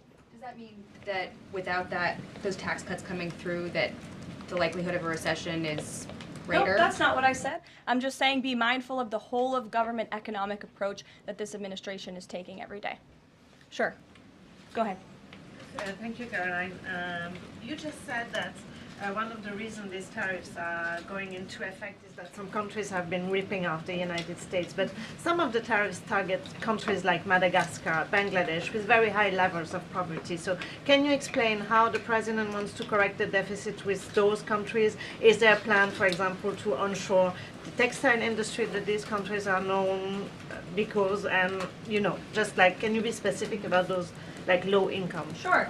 Well, first of all, the reciprocal tariff rates that were implemented by country were focused on the monetary tariff that those countries have imposed on the United States, but also the non-monetary tariff barriers and the regulations, if you will, that have been put into effect over the years, making it harder for America to export to these countries. These were very carefully crafted numbers. There was also a 10% baseline tariff across the board, as well, as you know. Moving forward, the president will talk to any country that picks up the phone to call, and I can tell you the phones have been ringing off the hook, wanting to talk to this administration, this president, and his trade team to try to strike a deal. And it's because the world knows that they need the United States of America. They need our markets, they need our consumer. The president has a lot of leverage on his side because he has the best economy and the best country in the world that he leads, and he knows that. And it's about dang time we finally have a president who uses that economic leverage to benefit American workers, and that's what the president is trying to do. Maggie. Caroline, thanks. Does the president endorse something that Howard Lutnick said on television this weekend, which was that the army of millions and millions of human beings screwing in little screws to make iPhones, that kind of thing is going to be moving to the U.S.? Is that how the president envisions manufacturing shifting? And if so, how long would that take, roughly? The president wants to increase manufacturing jobs here in the United States of America, but he's also looking at advanced technologies. He's also looking at AI and emerging fields that are growing around the world that the United States needs to be a leader in as well. So there's an array of diverse jobs, more traditional manufacturing jobs, as you discussed, but also jobs in advanced technologies. The president is looking at all of those. He wants them to come back home. But iPhones specifically, is that something that he thinks is the kind of technology that can move to the U.S.? Absolutely. He believes we have the labor, we have the workforce, we have the resources to do it. And as you know, Apple has invested $500 billion here in the United States. So if Apple didn't think the United States could do it, they probably wouldn't have put up that big chunk of change. Elena. Hi, Caroline. It's clear the president has gotten the world's attention with these tariffs. Is he considering at all potentially holding off on imposing some of them before the deadline, or maybe later reversing them because he's having these negotiations and having these good talks with other leaders? The president was asked and answered this yesterday. He said he's not considering an extension or a delay. I spoke to him before this briefing. That was not his mindset. He expects that these tariffs are going to go into effect. And you said something very important, Elena, in your question. You said the president has captivated the attention of the world. Absolutely he has. And it's about time we have a president in the Oval Office who is putting the world on notice and is putting the American people first, and again, is using the leverage of the United States to negotiate good trade deals. Just a quick follow-up. Sure. There's been some public sparring between Elon Musk and the president's trade advisor, Peter Navarro, on some of these tariffs. Musk actually referred to Navarro today as being, quote, dumber than a sack of bricks. Are you at all, or is the administration, the president, all concerned that this is maybe impacting the public's understanding of these tariffs? It might be messing with the message on it? No, look, these are obviously two individuals who have very different views on trade and on tariffs. Boys will be boys, and we will let their public sparring continue. And you guys should all be very grateful that we have the most transparent administration in history. And I think it also speaks to the president's willingness to hear from all sides, that he has people at the highest levels of this government in this White House who have very diverse opinions on very diverse issues, but the president takes all opinions in mind, and then he makes the best decision based on the best interests of the American public. Deanna. Thanks, Caroline. On Truth Social today, Trump was talking about one-stop shopping talks with foreign leaders, bringing leaders to the U.S., to Washington, and talking to them about tariffs, but also other topics. So is that part of his strategy to bring the leaders to Washington and trying to get deals, outside of tariffs on foreign policy issues as well?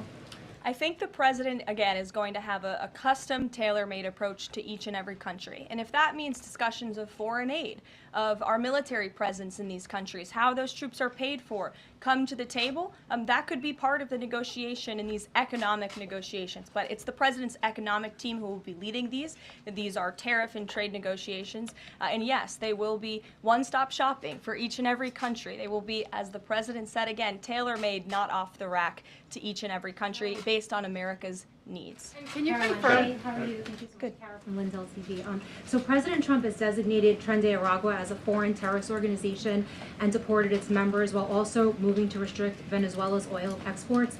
Is the administration preparing additional military or economic actions against Venezuela and the Maduro regime? And my second question is about Supreme Court Justice Amy Coney Barrett. Is the administration have a comment on her decision to go with the liberals and go actually with the Tren de Araguas?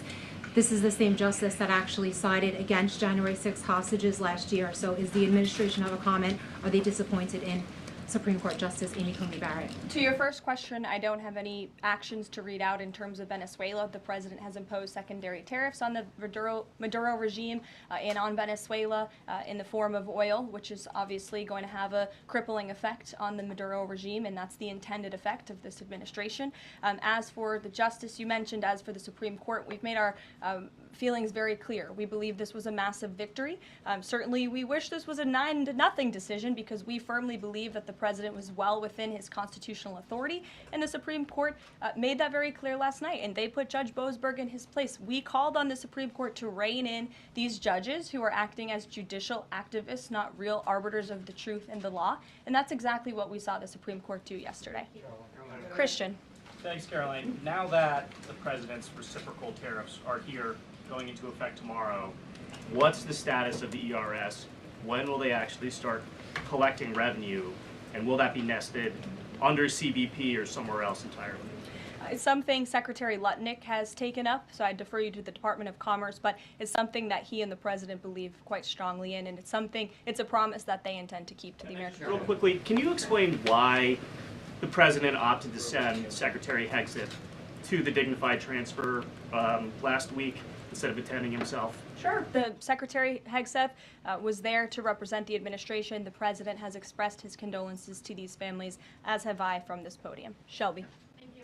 The president's trade representative this morning told senators that the president does not intend on carving out exemptions for products and companies when it comes to tariffs. But would the administration consider changing that stance should bankruptcies begin among U.S. companies who are dependent on China trade? I won't get ahead of the president on any exemptions or his decision on that. I will leave that to him. But again, we're looking at this country by country and based on the needs of the American people and the American workforce. And one more, can you walk us through how this specific tariff plan was decided on and which advisor came up with it? The reciprocal tariff plan? It was a plan that was discussed by the president's entire trade team over the course of many, many meetings, and the president ultimately decided on which way to go. A few proposals were given to the president. There was debate and discussion, and the president made his decision. And as you've seen very publicly, the entire trade team is on board with this plan and the negotiations that will ensue because of it. Sure. Caroline, on Iran, given what's going to be happening on Saturday, what exactly is the current administration doing to stop Iran's funding of terrorist aggression worldwide that the previous administration wasn't doing? Well, first of all, when it comes to Saturday, I won't get ahead of the president. He has said there will be direct talks with Iran on Saturday. I won't further any details from this podium for obvious reasons, security reasons. It will, provide an update as we always have. However, when it comes to Iran, the president has reimposed crippling sanctions on the Iranian regime, and he's made it very clear to Iran they have a choice to make. You can strike a deal with the president, you can negotiate, or there will be hell to pay. And as the president said yesterday, if they don't choose to move forward with diplomacy and a deal, which is the direction we do see them headed in, there will be grave consequences to pay. To the back row. Thank Go you, ahead. Caroline. On the president's threat yesterday on social media to increase tariffs against China by an additional 50% in response to their retaliation, has he signed anything in terms of an executive order, any documentation around that? Will that additional 50% go into effect tomorrow? They will be going into effect at 12:01 a.m. tonight, so effectively tomorrow, yes. Work on that today? Of course, as always. To the gentleman in front of you, because that's who I originally called on. Go ahead. Over the weekend, President Trump said that he would be willing to have U.S. citizens deported to El Salvador with the cooperation of President Bukele. How would that work legally, and how many people would potentially be available for that operation? So the president has discussed this idea quite a few times publicly. He's also discussed it privately. You're referring to the president's idea for American citizens to potentially be deported. These would be heinous, violent criminals who have broken our nation's laws repeatedly. And these are violent, repeat offenders in American streets. The president has said, if it's legal, right? If there is a legal pathway to do that, he's not sure. We are not sure if there is. It's an idea that he has simply floated and has discussed very publicly as in the effort of transparency. Reagan. Thank you, Caroline. There's been more reporting coming out now about President Biden's decline while in the White House. Is the White House considering releasing the audio of Biden's interview with Special Counsel Robert Hur to the public, which the former president had previously blocked? I don't have an update on that, but I can certainly check. I think the American people would be quite interested to hear that tape, but I'll double check on the release of it. Thank you. Michael. Thank you, Caroline. On Saturday, during meetings with Iran, President Trump says high-level officials will be meeting directly with Iranian officials. We're hearing some pushback from Iran now saying those talks will be indirect. Can you clarify? They will be direct talks on Saturday, and I won't get ahead of the president on any further details. Jennifer. Yeah, two things. On the Israel tariffs, can you give us an update on the discussion on relaxing those tariffs? And then I had another question about the Doge team after that. That discussion is ongoing. I don't have any definitive details to iron out for you here. And then the We'll be president staying on with this Thursday until its told us that conclusion, there was an so no incredible break for right now. discovery that the Doge team had made. He called it horrible and incredible. Can you reveal that yet? Give us details on what it was about? There has been a discovery. I hate to leave you hanging on a cliff, but I don't want to get ahead of the president on that. But I can confirm there has been a discovery. It's just not quite yet ready for release. Sure. Go ahead. Caroline, thank you. I was calling on the young lady behind you, but I'll come to you after, Ed. All right. Not discriminating here. The president is meeting today with House Republicans. Can you say who is in that meeting and his message to Republicans that are skeptical of the Senate-passed budget framework?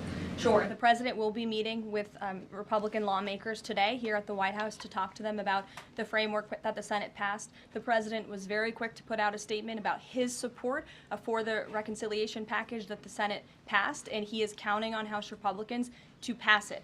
The Republicans received an overwhelming mandate from the American public to govern. We have an extraordinary opportunity. There are key promises that the president made to the American people in this bill: tax cuts, securing the border, deregulation, unleashing the might of American energy. These are good things for the American people. The president wants to see this get done, and that's why he's engaging with lawmakers today. Just a quick follow-up on tariffs. Kevin Hassett said today that the administration is prioritizing talks with Japan and South Korea, other trading partners. Are there other countries on that list that you guys can name publicly that you're having serious discussions with? Sure. As you have heard from various administration officials, myself included, there have been nearly 70 countries that have reached out to the administration last time I checked, but again, I hear the phones are ringing off the hook. There are foreign leaders who want to fly to Washington tonight and get on a plane to negotiate with this country, which shows you the leverage that the president is using. It shows you the rest of the world needs the United States of America to do business with. Israel, obviously, yesterday you heard a public statement from Prime Minister Netanyahu. The president has detailed his calls with the leaders of Japan, in South Korea. We are going to prioritize our allies and our partners around the world first when it comes to these negotiations, and the trade team will be divvying them up again to make tailor-made trade deals around the world. Ed, go ahead. As promised. Yes, thank you. You mentioned the 70 countries or so. I'm curious, though, under what conditions at this point would President Trump talk to President Xi about tariffs? Look, I just spoke to the president about this, and he believes that China wants to make a deal with the United States. He believes China has to make a deal with the United States. It was a mistake for China to retaliate. The president, when America is punched, he punches back harder. That's why there will be 104% tariffs going into effect on China tonight at midnight. But the president believes that Xi and China want to make a deal. They just don't know how to get that started. And the president also wanted me to tell all of you that if China reaches out to make a deal, he'll be incredibly gracious, but he's going to do what's best for the American people. So China has to call first? The Chinese want to make a deal. They just don't know how to do it. But the president will be implementing these 104% tariffs on China tonight. And under what conditions might he consider lowering tariffs on China at this point? It would be imprudent of me to tell you those conditions here from the podium. Sure, Gabe. Thanks, Caroline.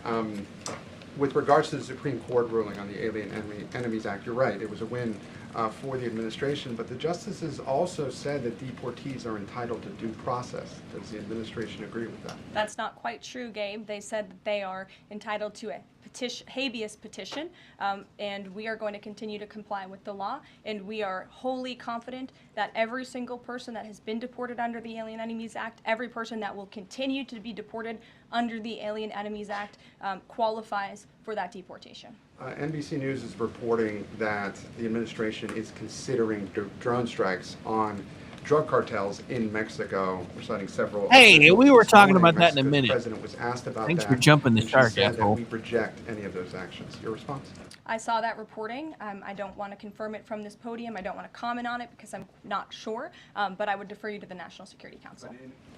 So you haven't confirmed the report, but with Mexico's president saying that she rejects any of that, what would your response be? How is the relationship then between Mexico's president and the White House right now over targeting drug cartels? Well, first of all, the relationship between President Sheinbaum and President Trump is quite good, and I think both world leaders would tell you that. The president has been engaged directly with President Sheinbaum on a number of different topics, particularly when it comes to clamping down on the Mexican drug cartels, on clamping down on illegal immigration, human trafficking, drug trafficking through our southern border. She's taken significant steps towards doing that, but as for that specific report, again, I'm not going to comment. Caroline, two questions on trade. First, as a part of these negotiations, is it possible for countries to lower their tariffs below that 10% a bare minimum that's been set? Again, I'll leave that to the president to make those determinations, but I can tell you that 10% universal baseline will go into effect as these negotiations are ongoing. Got it. And then what is your thinking just as far as low labor cost countries? Like if you've got a country like Vietnam that wants to negotiate, but obviously they have some advantages in terms of trade, in terms of the people there are not paid as much as American citizens. What is kind of the thinking? Can they still achieve a good kind of trade outcome with the United States? Well, again, you're right to point out that different countries have different labor markets. They have different skills, if you will, different resources, and the president is going to take all of that into account. His team will take all of that into account when they're negotiating these deals. I do just want to point out one thing, that the president, everybody in Washington, whether they want to admit it or not, knows that this president is right when it comes to tariffs and when it comes to trade. In fact, Democrats have long said that the United States of America has been ripped off by the countries around the world. They just don't want to admit it now because it's President Trump who is saying that. In June of 1996, Nancy Pelosi spoke on the House floor. She urged her colleagues at the time to fight against the status quo trade policies that had contributed to America's trade deficit with China. In fact, Nancy Pelosi said, "How far does China have to go? How much more repression? How big a trade deficit? How many jobs have to be lost for the American workers? How much dangerous proliferation has to exist before members of this House of Representatives will say, 'I will not endorse the status quo'?" Those are the words of Nancy Pelosi in 1996. Well, President Trump is finally answering her call 27 years later. Nancy Pelosi can thank President Trump today for the 104% retaliatory tariff that will be going into effect on China. In 2007, Chuck Schumer spoke of our nation's crippling trade deficit, saying, "These are the kinds of records the American people don't want us to be breaking. The administration needs to move beyond words, take action now to reverse a trend that threatens our prospects for future economic growth." And Chuck Schumer said that in 2007. Finally, in 2025, President Trump is taking action. Recently defeated Democrat Sherrod Brown said on deficits in 2012 that our deficit then at China had reached an all-time high, and it was on pace to recede last year's record. The trade deficit had cost American workers millions of jobs at the time. These are the words of Democrats years ago. It is about time America finally has a president who is taking action to restore those millions of jobs back to the United States of America, to boost our manufacturing industry. He's doing what's right for the American people. It will take a lot of labor. It will take a lot of effort. But that's exactly what the American people elected this president to do. He will be talking about our energy agenda at 3 o'clock today over in the East Room, as you all know. He will be signing a bill to unleash the might of our beautiful, clean Executive coal order, ma'am. industry in this country, Sorry, which is had a to fix that. reliable energy source also for AI. There's a great story in Bloomberg today, Don't make me actually, correct you. You're about too the hot for executive that. order that will be signed later. So we'll see you all there. I'll let the president speak more. We'll see you later. Thanks, guys. All right, so we'll be leaving that behind now, and like I said, we were staying with that until its conclusion because we did stay with it through its conclusion. We will not be taking the mid break because there's too much to get to since we stayed with that for like almost 30 minutes. All right, so yeah, for anybody who's carrying this later, no mid break, so feel free to insert something if you want. Damn it, rules. Giggity giggity, giggity goo. Okay, all right. Sorry. Anyway, had to be done. So, as I said, before I decided to go with this, I had decided that we were going to be talking about this story. The more that I see about this story, though, the more I'm wondering how legit it is. But apparently, according to several different outlets, Donald Trump is considering taking extraordinary action against the drug cartels south of the border, including but not limited to drone strikes. Of course, this would only happen with the support of the president of Mexico, and since I'm pretty sure she is a cartel asset, that's probably not going to happen anytime soon. Allegedly. Sorry, I keep having to fix myself because I don't. And you said this, and it wasn't true. Blah blah blah blah.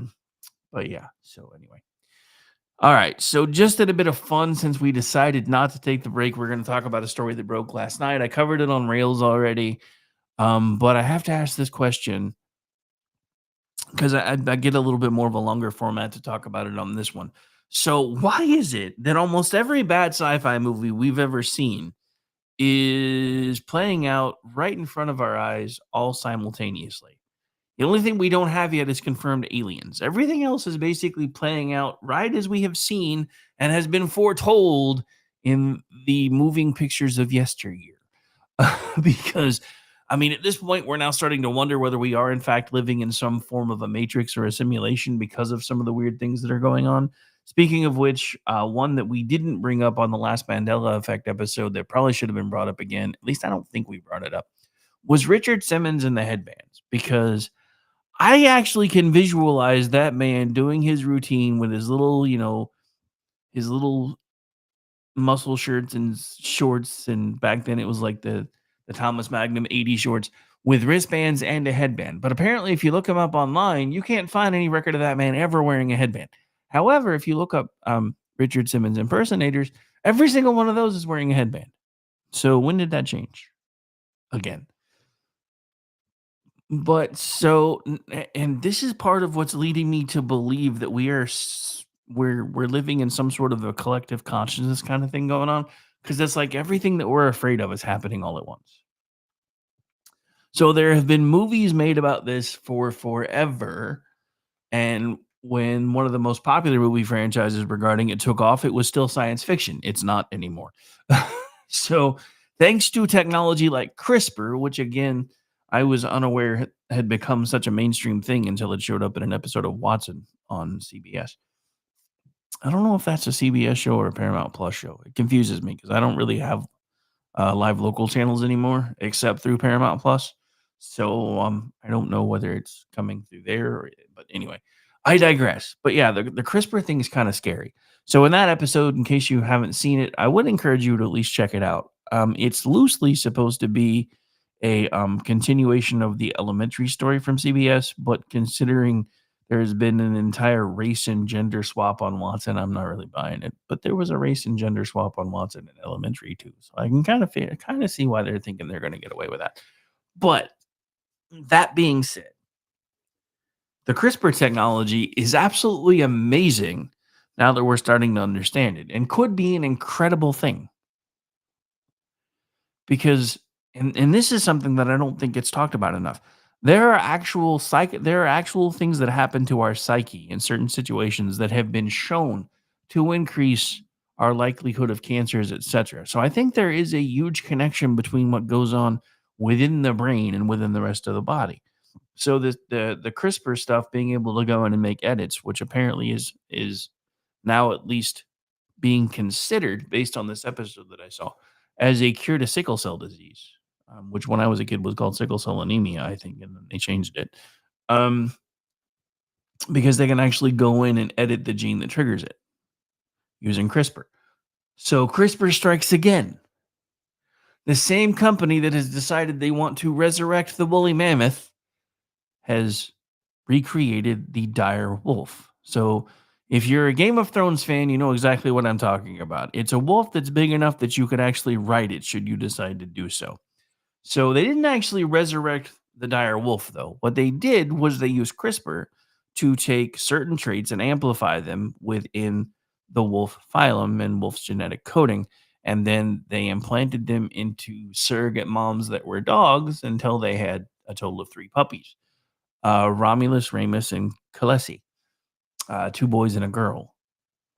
But they are, for all intents and purposes, genetically very close to a dire wolf, which went extinct about 10,000 years ago. Why are we bringing back things that were extinct? I mean, don't get me wrong. The funny thing about this being a possibility kind of makes Star Trek IV: The Voyage Home look retarded. Because you're telling me that we couldn't have just recreated one of these things? Just saying. Now, granted, it would have taken a lot longer to like grow it and stuff. So I understand why they still did what they did, but I'm just saying they didn't really. If we've had I mean, think about it from this perspective. And I know Star Trek 4 was what, 88, 89, 87? I don't even know anymore. But so I know it was pure science fiction, but hell, the entirety of Star Trek is science fiction. I know, Rick, you don't understand. There would have been no reason for the plot of the movie and no reason for them to travel back in time and bring the Doctor back with them and do all these things that they did. Don't get me wrong. Star Trek 4 was kind of a sleeper for me. I didn't enjoy it much as a kid, but I got into it when I was older. And there have been a few Easter eggs from Star Trek 4 that have shown up everywhere else in the timelines and all this other stuff. Speaking of which, I have an update about Strange New World Season 3 that I'm not a huge fan of, but it does support one of the first articles I ever put out on theloftusparty.com about the whole Star Trek universe changing after First Contact. But, all right, so back to this story, though. I know. You did it again. You went and started chasing a squirrel. I know. It happens all the time. You should be used to it by now. And if you're not, that's not my problem. But look, So, who thought this was a good idea? And then it occurred to me this morning, and you can blame Elon Musk for this because he's like, okay, so dire wolf is cool. I want a miniature pet woolly mammoth. And then I got to thinking about it. I'm like, if designer genetics is actually going to be a thing, I would love to have like a teacup version of a dire wolf. Just because that way I know if it ever did anything, the worst it could do is try to bite my ankle.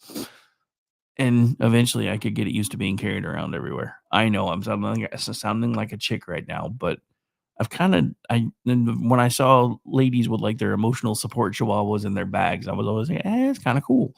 But yeah. So anyway. But yeah, so this is a bad idea.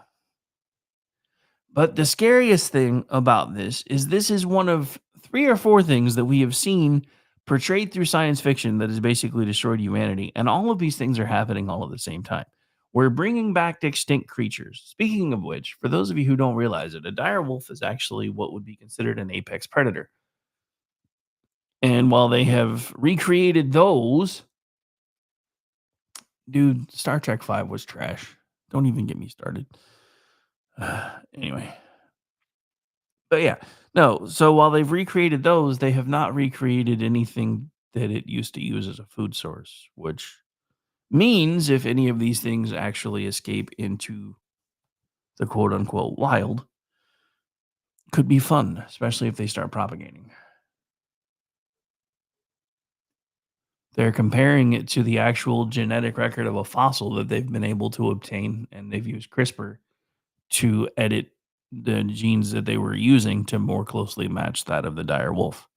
Answering Rooster's question in chat.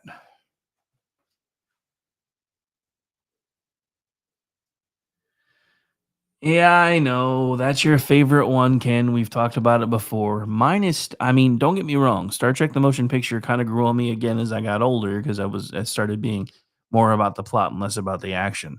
Star Trek 2 was always my favorite as a kid. It was the closest iteration to what the TV show was like, but at the same time, it was still cool. Now, I did rewatch it a few months ago, and I couldn't stop laughing like every 5 minutes because the first thing that occurred to me is with the sensor suites and everything that these ships supposedly have. You're telling me that they were spending what appeared to be weeks in this particular system and had no idea that an entire planet had disappeared. And when that occurred to me, I just started dying laughing because I'm like, now this is the reason why. Well, first of all, Chekhov is a navigator, or was before he became the science officer on the Reliant.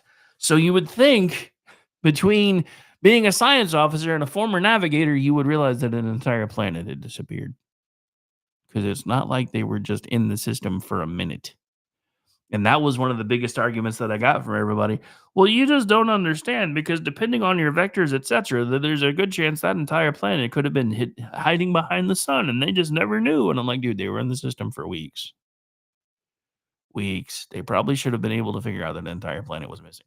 See, you guys sent me down another rabbit hole.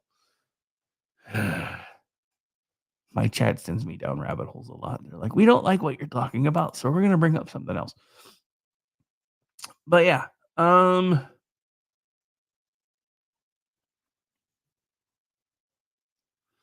let's see what else we can get into.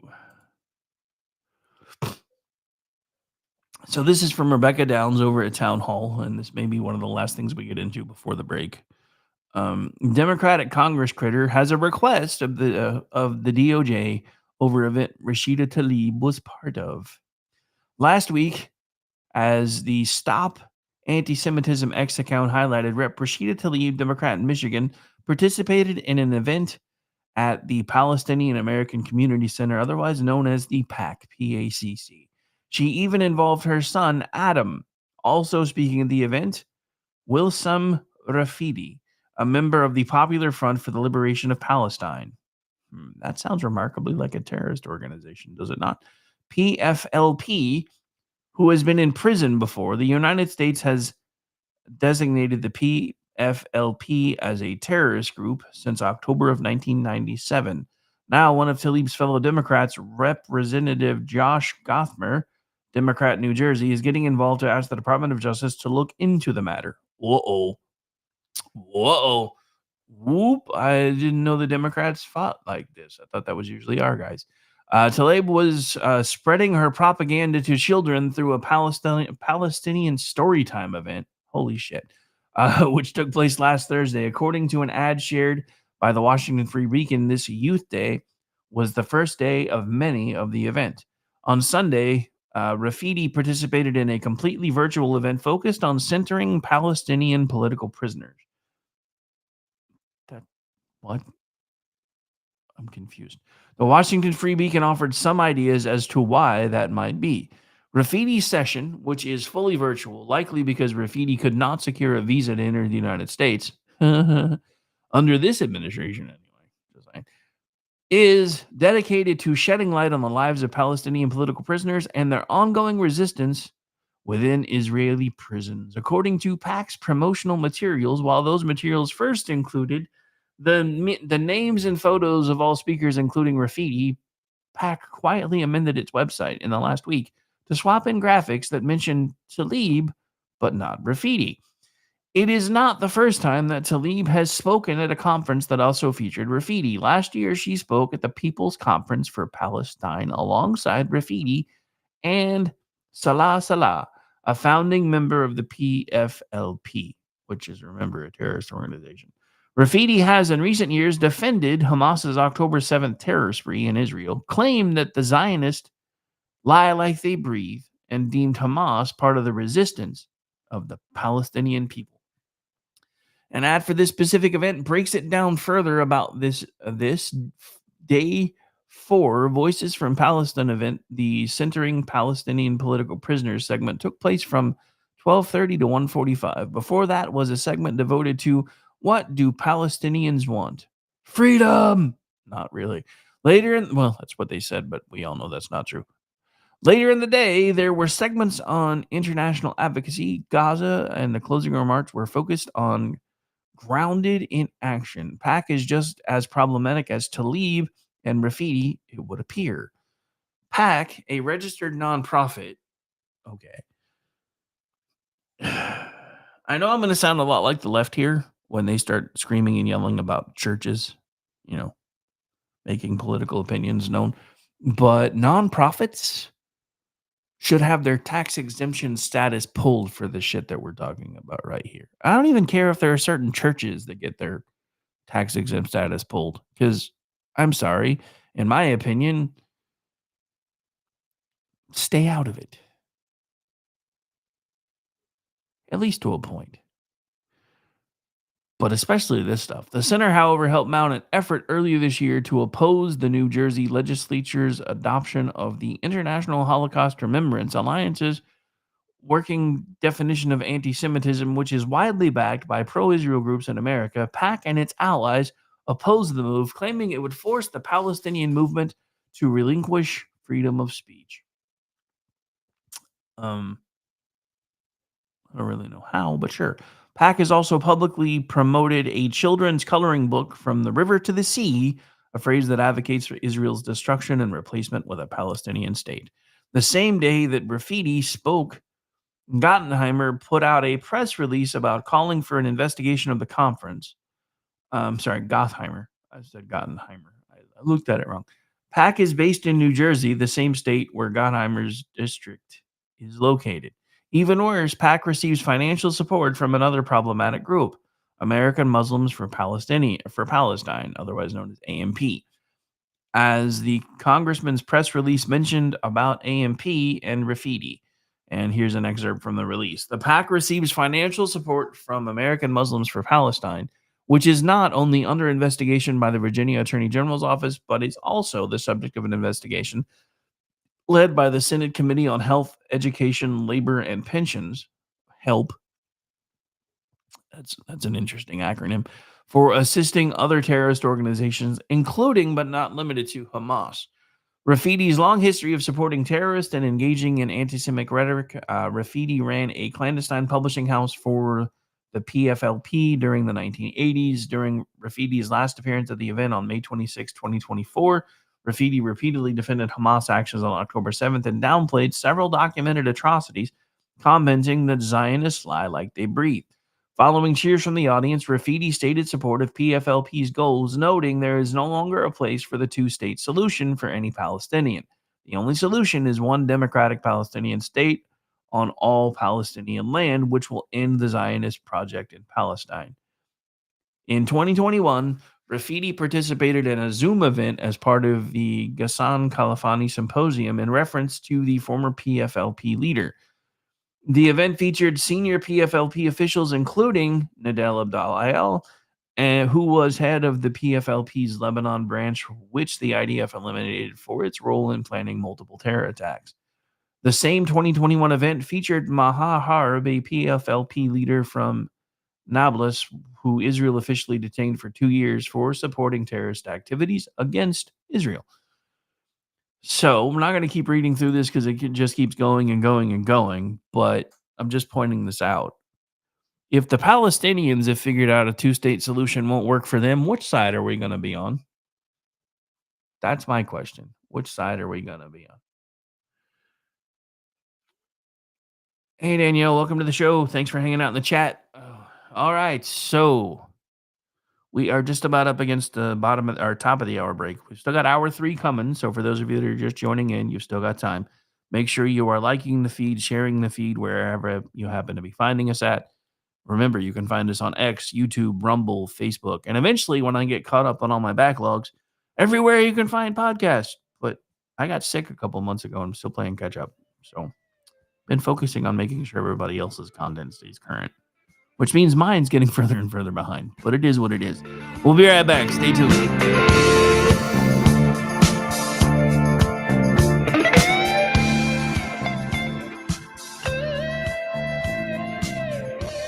Hello, friends. Do you have a moment so that we may discuss our Lord and Savior Minarchy? No, seriously, I'm just kidding. Hi, my name's Rick Robinson. I am the general manager of KLRNradio.com. We are probably the largest independent podcast network that you've never heard of. We have a little bit of everything, and by that, what I mean to tell you is we have news, pop culture, special events, conspiratainment, true crime, mental health shows, drama productions, and pretty much everything in between.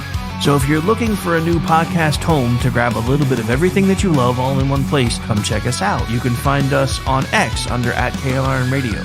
You can find us on our Rumble and our YouTube channels under the same names. You can also find us at KLRNradio.com and pretty much every podcast catcher known to man. So again, feel free to come check us out anytime you like at KLRNradio.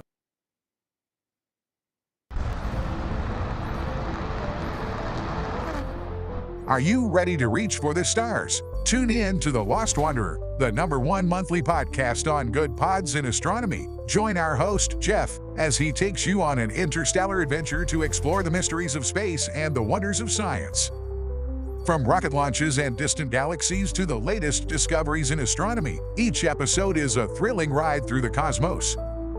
Don't just gaze at the stars, come explore the universe with us. Follow The Lost Wanderer wherever you get your podcasts, and let's discover the stars together.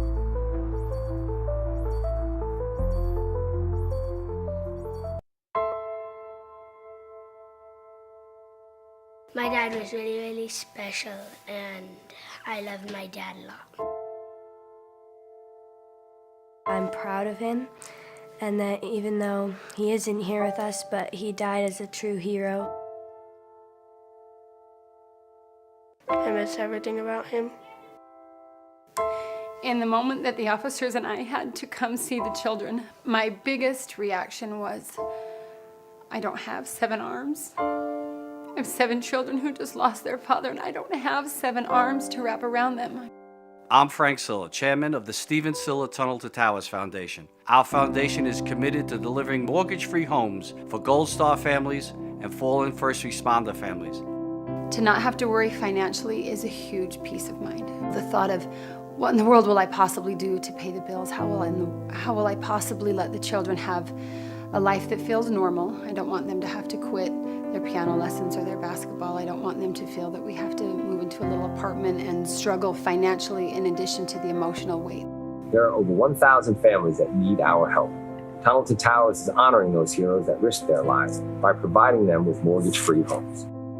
those who serve us and then lay down their lives protecting our freedoms and our safety, the least we can do is $11 a month to give them that peace of always knowing there's a home, there's that sanctuary when life feels like it's been tipped upside down, because it has, when you lose a parent in the line of duty, to know you can go home.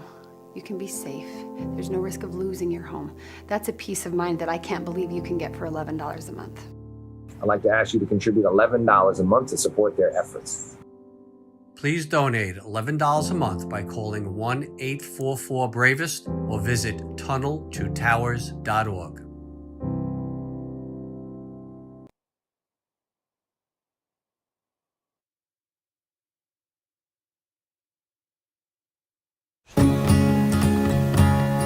Independence. With that declaration, America was born. Inspired by a belief in the God-given rights of every human being.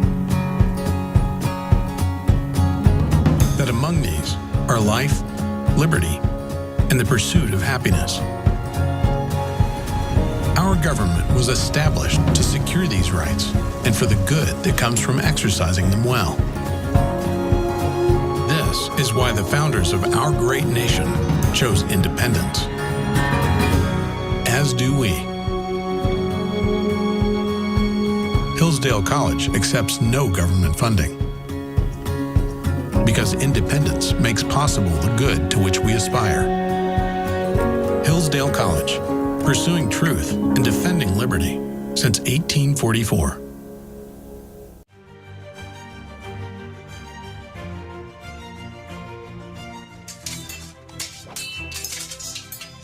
Ready to learn some medieval combat, kiddo?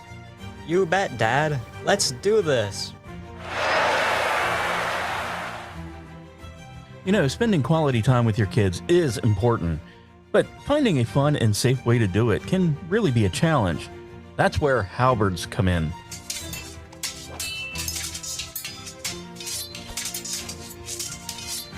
Halberds are the perfect way to bond with your kid while teaching them about history and physical fitness. Plus, they're a blast to play with. So next time you're looking for some family fun activity, grab a halberd and get ready to make some memories. Come on, Dad. Round 2. Halberds, bringing families together one medieval battle at a time. This commercial brought to you by the KLRNradio.com Ad Council. Hi, everyone. This is JJ, the co-founder of Good Pods. If you haven't heard of it yet, Good Pods is like Goodreads or Instagram, but for podcasts. It's new, it's social, it's different, and it's growing really fast. There are more than 2 million podcasts, and we know that it is impossible to figure out what to listen to. On Good Pods, you follow your friends and podcasters to see what they like. That is the #1 way to discover new shows and episodes. You can find Good Pods on the web or download the app. Happy listening. KLRN Radio has advertising rates available. We have rates to fit almost any budget. Contact us at advertising@klrnradio.com.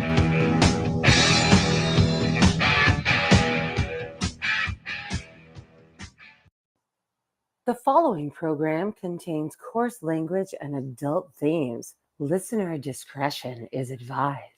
And I wish she'd take the night off so I don't have to bite off every asshole coming on her. It happens every night she works. They'll go and ask the DJ to find out just what will she say if they all try to come. Don't look at me in that tone of voice. Every single one of you secretly loves Nickelback, no matter how much you say otherwise.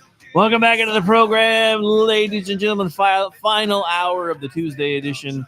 Hey, Ken, I'm not sure if you're still hanging out in the chat, but I honestly don't know how to answer that question. Because honestly, as much as I'm joking about wanting a teacup version of a dire wolf, I don't like any of this genetic manipulation stuff. We've seen how this goes. We will create something superior to us and be destroyed. Whether it's through AI, robotics, or genetic manipulation, only time will tell. Could wind up being all three. It could be interesting.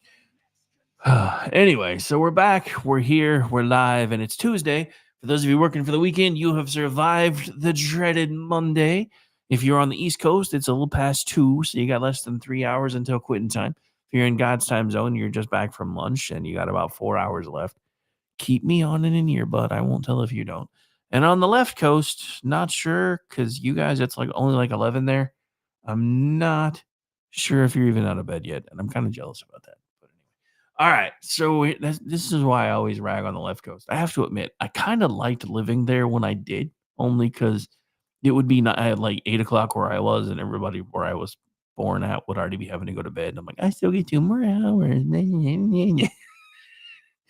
I used to piss friends off that lived here when I used to talk to them, because I'd always have to call them when it was like 5 or 6 my time. They'd be like, dude, it's 7 o'clock. What are you doing? And I'm like, well, it's only 5 o'clock here. They're like, shut up. Good and bad. Good and bad. It was bright a lot later there too, which I always thought was weird. Like in the summer times in Washington, half the time it wouldn't even start getting dark till like 9:30, 9:45. Which really threw me off, because I was one of those kids. Don't come home till the street lights are on. And I'm like, dude, that's like 10 o'clock now. I don't know. But yeah, no. I mean, my mom and my stepdad still didn't care, so we were still out all the time. Probably doing a lot of stuff we shouldn't have been doing, but we did it anyway, because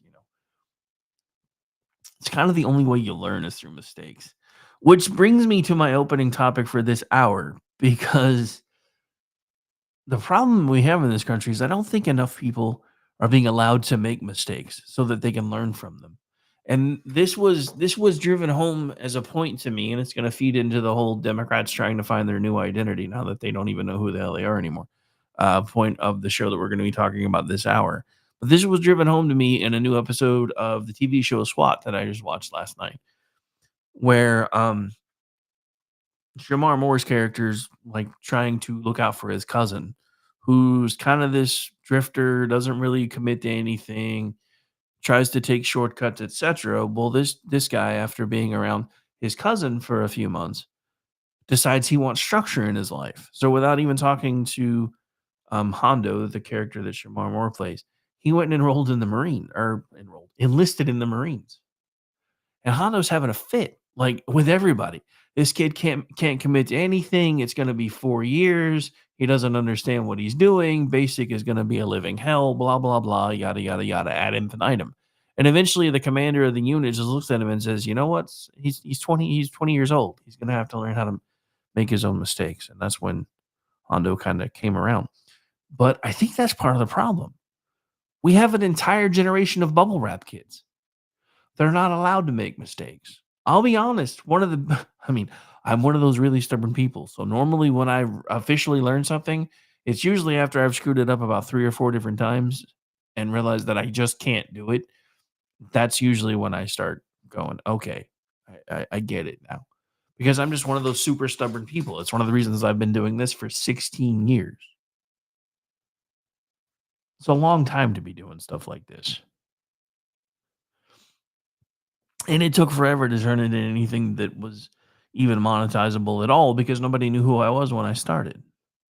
But I'm stubborn, so I just keep swinging for the fences and gonna see what happens.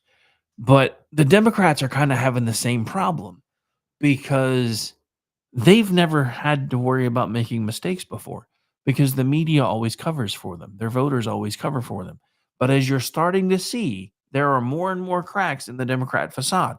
We just talked about it before we went to break with this other Democrat out of New Jersey that wants the DOJ to start poking around in Tlaib's life and find out what kind of terrorist ties she actually has. That's unheard of for the Democratic Party. So this is leading to a lot of soul searching and identity quest for the Democrats and the Democratic voters, because nobody knows who to latch onto right now. They were banking everything on Schumer, because Schumer's technically, I mean, you can take your pick. It's either Jeffries or Schumer, because normally for some reason whoever's the leader of the party inside the House is typically considered the party leader if they're not the ones in power. But Jeffries is junior by a long time to Schumer. So A lot of folks were looking at Schumer until he decided to keep the government open. And what a lot of Democrats don't understand is that was the smartest move he had on the table. Because if he had allowed the government to shut down, Elon Musk and his red pin monkeys would have been climbing all over everything, been like, well, if we don't need this, when we're supposed to, if this isn't essential, then why do we have it? If this isn't essential, then why do we have it? And it's a valid question. We have so many things within our government that are not considered essential services.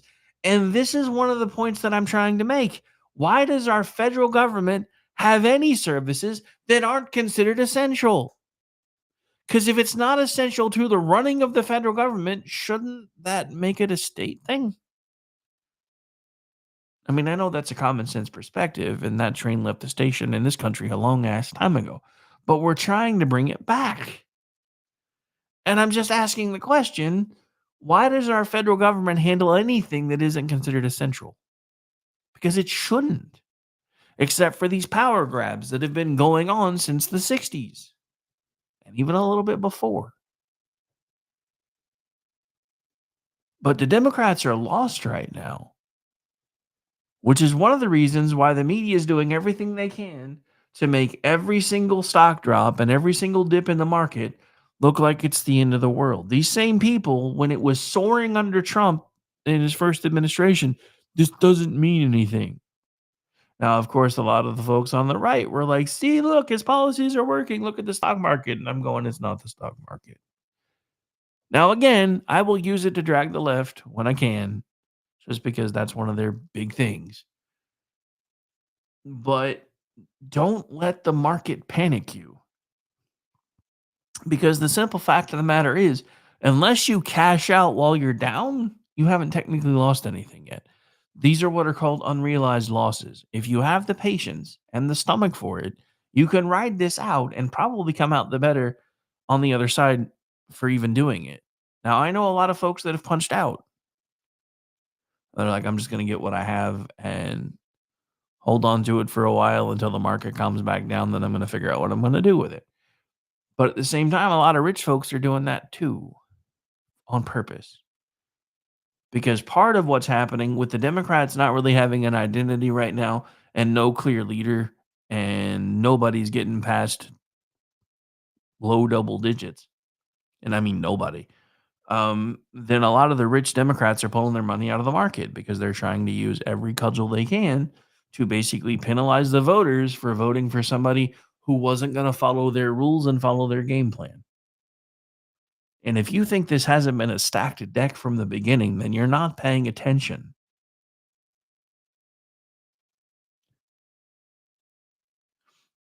Oh, and people that can do that should be doing that. Rooster just put in the chat, he's like, I actually upped my 401k contributions because I want them to be buying more during the dip. And if you can do that, then I encourage you to do that because this is, in fact, a buyer's market right now. And it may stay that way for a while because... And look, part of this is Trump's fault. I don't think he did a good job messaging with the tariffs because he told everybody in the beginning it was just going to be reciprocal. And at some point he changed his mind. And I even understand why he changed his mind. Because if you're trying to bring investment back here and then you equalize the trade, then why would the investment stay? Unless, and I've talked about this before, and I talked about it in the opening of the show, unless Trump's plan is, this is what we're going to do. If you invest here, then you will have unfettered access to our markets as long as we have unfettered access to your markets. And if you pull your investments or you close your factories, all those tariffs are coming right back on. Now, if that's what he's going to be doing, and I suspect that will be part of it, then this could be a masterful stroke by the time that it's done. Because think about it. If all 70 countries that are coming to the table and trying to knock down the door right now to get his attention suddenly start investing, I mean, granted, it can be based on GDP and everything else where, you know, if you invest a certain amount based on the size of the amount of the funds that you actually have access for, we will normalize our trade with you. But if you leave, then we're putting them right back on. And I'm sure what will happen if this is a thing, and I still firmly believe the more this goes on that this is where we're headed. There will be a few people that I think there'll be a couple of countries that try it just to see. Well, they'll come in, they'll say they'll invest, they'll start building the factories, whatever they're gonna do.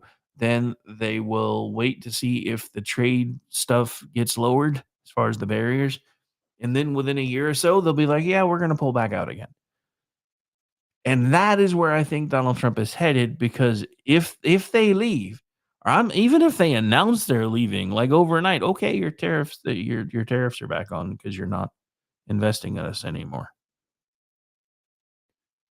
And I think the reason China is as afraid as they are is because they've been the rising superpower while we've been declining. And these steps, if done the way they should be done, can actually reverse our decline and actually start us ascending again. And that's got the Democrats terrified, by the way. This is why they're doing everything that they can. Anybody with means within the Democratic Party is doing everything they can to slam on the brakes. Any investors with means within the Democratic Party are doing everything that they can to slam on the brakes. The problem that I think they're going to start seeing is a lot of the folks that are in for this stuff now are actually former Democrats. The funny thing is, and I talked about this a little bit last night, Bill Maher, after spending time with Donald Trump at the White House, said that the Democrats needed to find their own version of Trump. And I laugh every time I hear a Democrat say that, because Trump was their version of Trump until they started turning their back on him. Musk was the left's version of Iron Man until they started turning their back on him. Now, Musk, there is a little bit of a split going on. I don't know how long it's going to last. Musk is not happy about the tariffs, but I don't really know why Musk is having such a hard time with it, because since Tesla at least gets assembled here, and a few of the parts are from here, they're not really going to have to deal with the tariffs quite as much, I don't think. But I don't really know how some of that's going to work.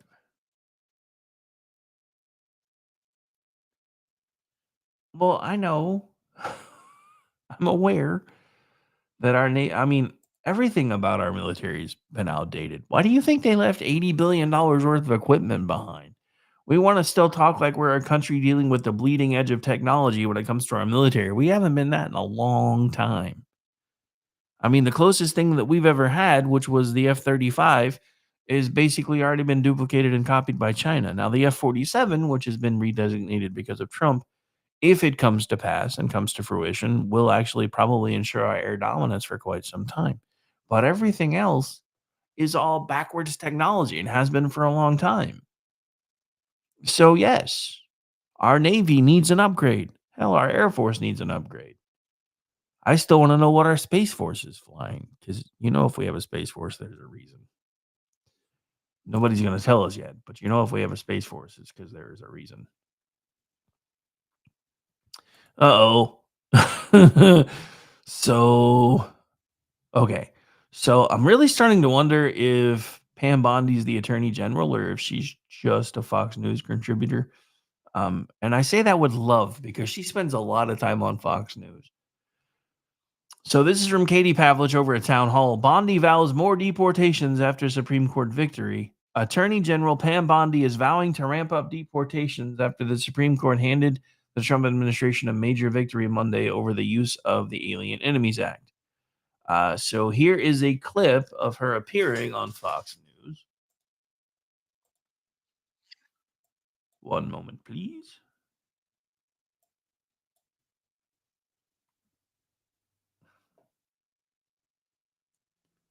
Sorry, my computer's being stupid. 1 second.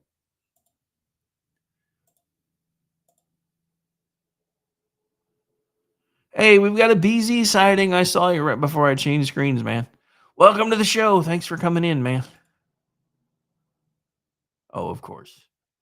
Every time I do this, then the Town Hall link decides it doesn't want to play. So then I have to go to continue this on X. So 1 moment. I should just start doing that in advance and quit trying. Hang on.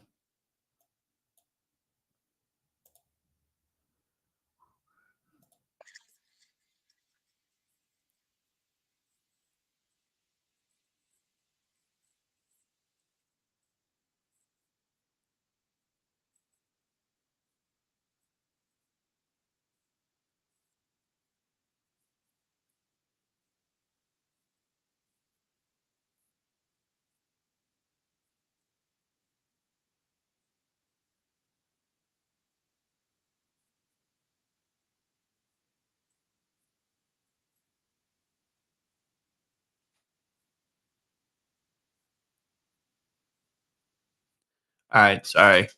Again, half the time they loop, half the time they don't. And I don't really know what we have till we hit the button. All right, so I'm going to gripe again for a second. I apologize for nothing in advance. I'm tired of these discussions about rule of law and military etiquette and all these things that are going on, because I really thought we finally learned our lesson after 9/11 and realized that we are now fighting constant asymmetrical warfare. These people don't have uniforms. They don't have any loyalty or fealty to a particular country. They're fighting for an ideal, which is usually our destruction or erasure. So I'm kind of glad that I'm starting to hear all these rumblings about the president saying, you know what, if we can't do it any other way, then we're going to start bombing the hell out of the cartels because I'm tired of them killing Americans. I like the fact that we're using things like the Alien Enemies Act because it deserves to be used. These people are, in fact, an invading force. If you don't believe me, go back and look at all the video footage. 99% of these people that were coming across our border that were supposedly seeking a better life were military fighting age men. Why? I'm telling you right now. I hope I'm wrong, but I think some of the damage might have already been done because some of these people that have come across our border, I guarantee you are sleeping terror cells. And at some point, they're going to be activated.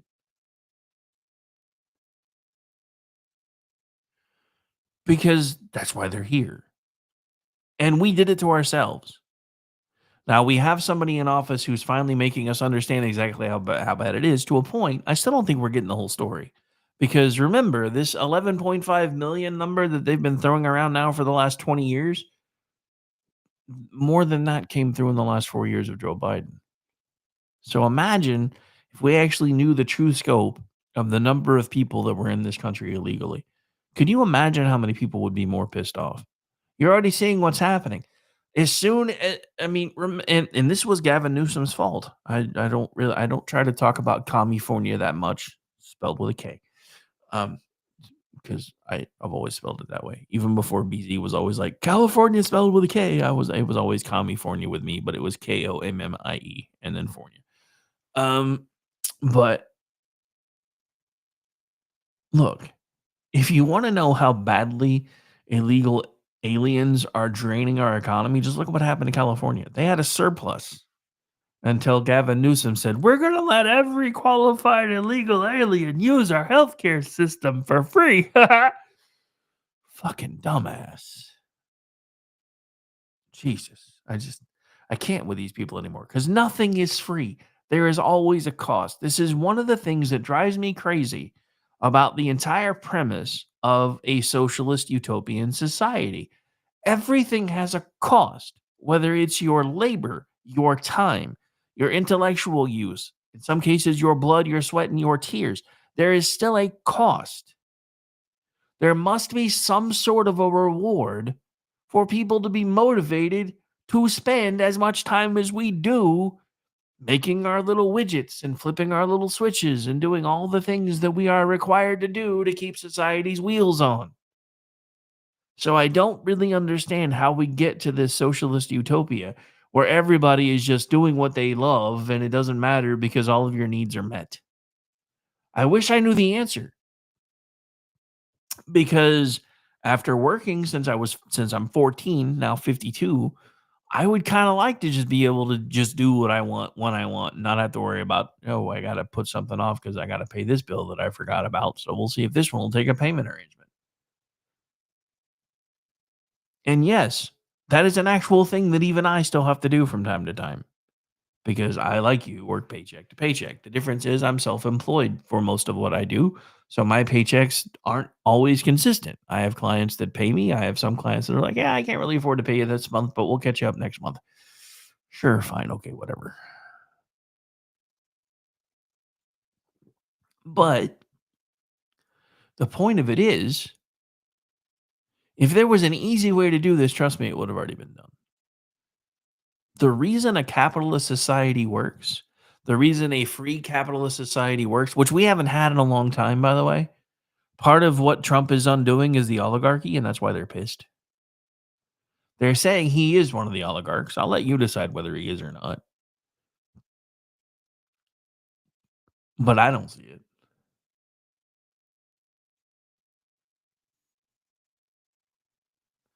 Nice. Yeah, I was actually about to start going into that, Denny, because that was actually a breaking story that came across my feed yesterday. So there's a giant Muslim city in Texas now. In Texas, of all places, I remind you. You know, the same state that outlawed Sharia law. Apparently near Plano, Texas, they're building a giant Muslim city. And a lot of the buildings that are being built there are apparently happening while being unpermitted. Which is funny because I'm not somebody that likes the idea that, you know, you have to have the government's permission to build shit on the land that you paid for. I also don't like the idea that the government can say, oh, you bought this $250,000 house 30 years ago and it's paid for, but you've missed your tax bill, so now it's ours. Look, I kind of get having to pay property taxes while you're paying a mortgage. Once your mortgage is paid for, though, shit should be yours. And I get it. Texas makes a lot of its money off of property taxes, which also confuses me about all these things that they're building that are supposedly unpermitted, because that means the state of Texas would have no way of knowing what the property values were or to be able to assess them property taxes, which means in somewhere like Texas that doesn't have a state income tax, these people are going to be living pretty much tax-free other than sales tax until somebody decides to crack down on it. But the question is, will they? Because they're Muslims. Here's the thing. The reason Christians are the butt of everybody's jokes and the people that everybody turn to, oh, you're overstepping the line and you're just a Christian, so we're going to call you out on it, is because everybody's misunderstood the meaning of turn the other cheek. Turn the other cheek was, in fact, a form of passive resistance. Because if you remember, and this has been scripturally proven out time and time again, pretty much every part of the left side of the body was deemed, not good. So when Jesus specifically said, if they strike your right cheek, turn the other one, that wasn't just oh, you can hit me again. No, that was a way of saying, now if you do this, you have to hit me on this side, which was a form of passive resistance. The problem that we have here is Islam is not a fan of passive resistance. They will come after you. They will behead you. They will throw you off buildings. They will do all the things that they tell us Christians are going to do under the guise of Sharia law, which again is outlawed in Texas, and yet somehow they're building a huge Muslim town. Fun times, right? Yeah, I mean, you're exactly right. Unfortunately, it is, in fact, a death cult.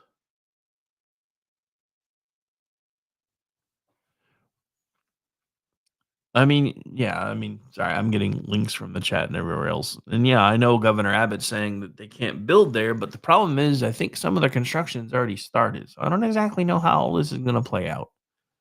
In Texas, you would think we would have a good shot of shutting it down, but unfortunately, Austin,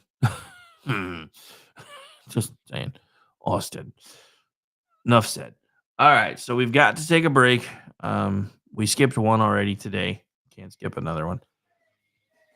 One more segment. Want to thank everybody for stopping by. We've got over 400 of you hanging out with us right now, as far as the numbers that I can see.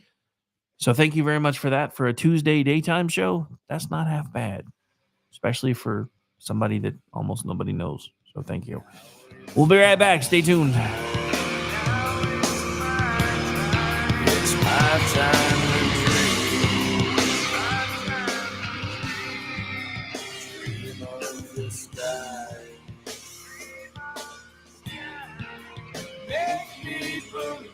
That this place is invaded by the poison in me. You are listening to KLRN Radio, where liberty and reason still reign.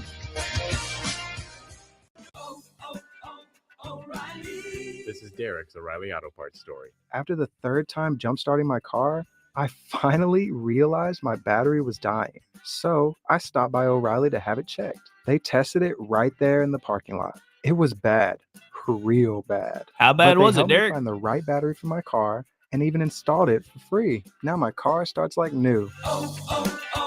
O'Reilly Auto Parts. Hi, I'm Mike, founder of DollarShaveClub.com. What is DollarShaveClub.com? Well, for $1 a month, we send high-quality razors right to your door. Yeah, $1. Are the blades any good? No. Our blades are f***ing great. Each razor has stainless steel blades, an aloe vera lubricating strip, and a pivot head. It's so gentle a toddler could use it. And do you like spending $20 a month on brand name razors? 19 go to Roger Federer. I'm good at tennis. And do you think your razor needs a vibrating handle, a flashlight, a back scratcher, and 10 blades? Your handsome-ass grandfather had 1 blade and polio. Looking good, pop up! Stop paying for shave tech you don't need. And stop forgetting to buy your blades every month. Alejandro and I are going to ship them right to you.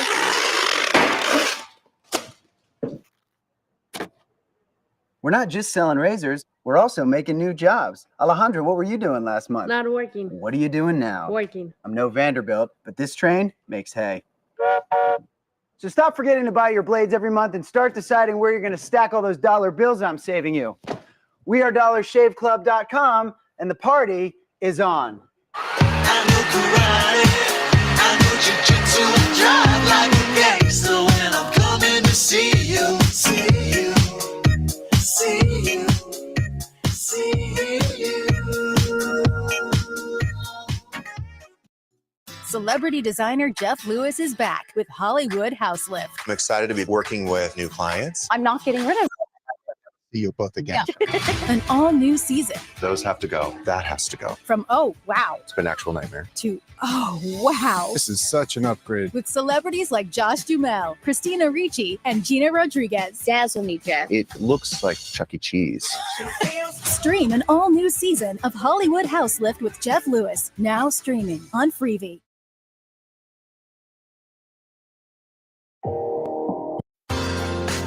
I'm Jordan Klinger, an attorney at McIntyre Law. The decision to hire an attorney after you've been injured is important. The decision on who to hire is even more important. At McIntyre Law, we will settle a case if the offer to our client is fair. Partial justice is no justice at all. At McIntyre Law, we are committed to obtaining full justice for our clients. Contact McIntyre Law at 405-917-5200 or visit us at mcintyrelaw.com. Hi, everyone. This is JJ, the co-founder of Good Pods. If you haven't heard of it yet, Good Pods is like Goodreads or Instagram, but for podcasts. It's new, it's social, it's different, and it's growing really fast. There are more than 2 million podcasts, and we know that it is impossible to figure out what to listen to. On Good Pods, you follow your friends and podcasters to see what they like. That is the #1 way to discover new shows and episodes. You can find Good Pods on the web or download the app. Happy listening. KLRN Radio has advertising rates available. We have rates to fit almost any budget. Contact us at advertising@klrnradio.com.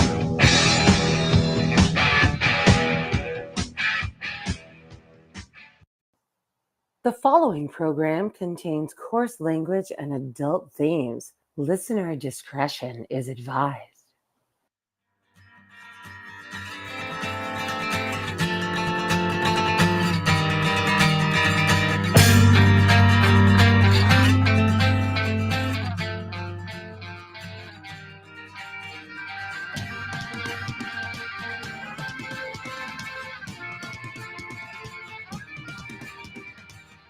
And welcome back into the final segment of the Tuesday edition of the Rick Robinson Show. That's right.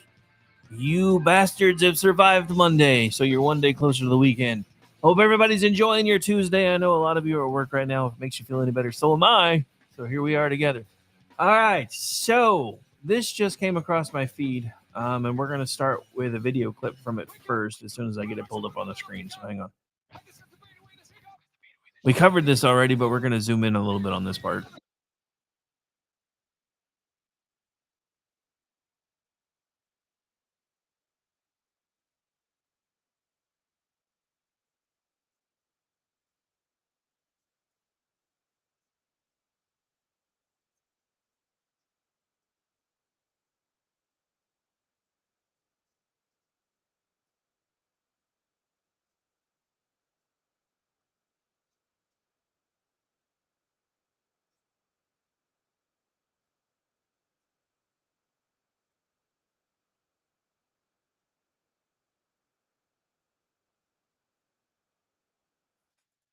All right, so there you heard it. We're going to zoom in on this part right here because she did confirm that as of midnight tonight, unless something drastically changes, China will be facing 104% tariffs. I'm assuming this is probably on top of the tariffs that they're already facing from all the other things that we already had for them.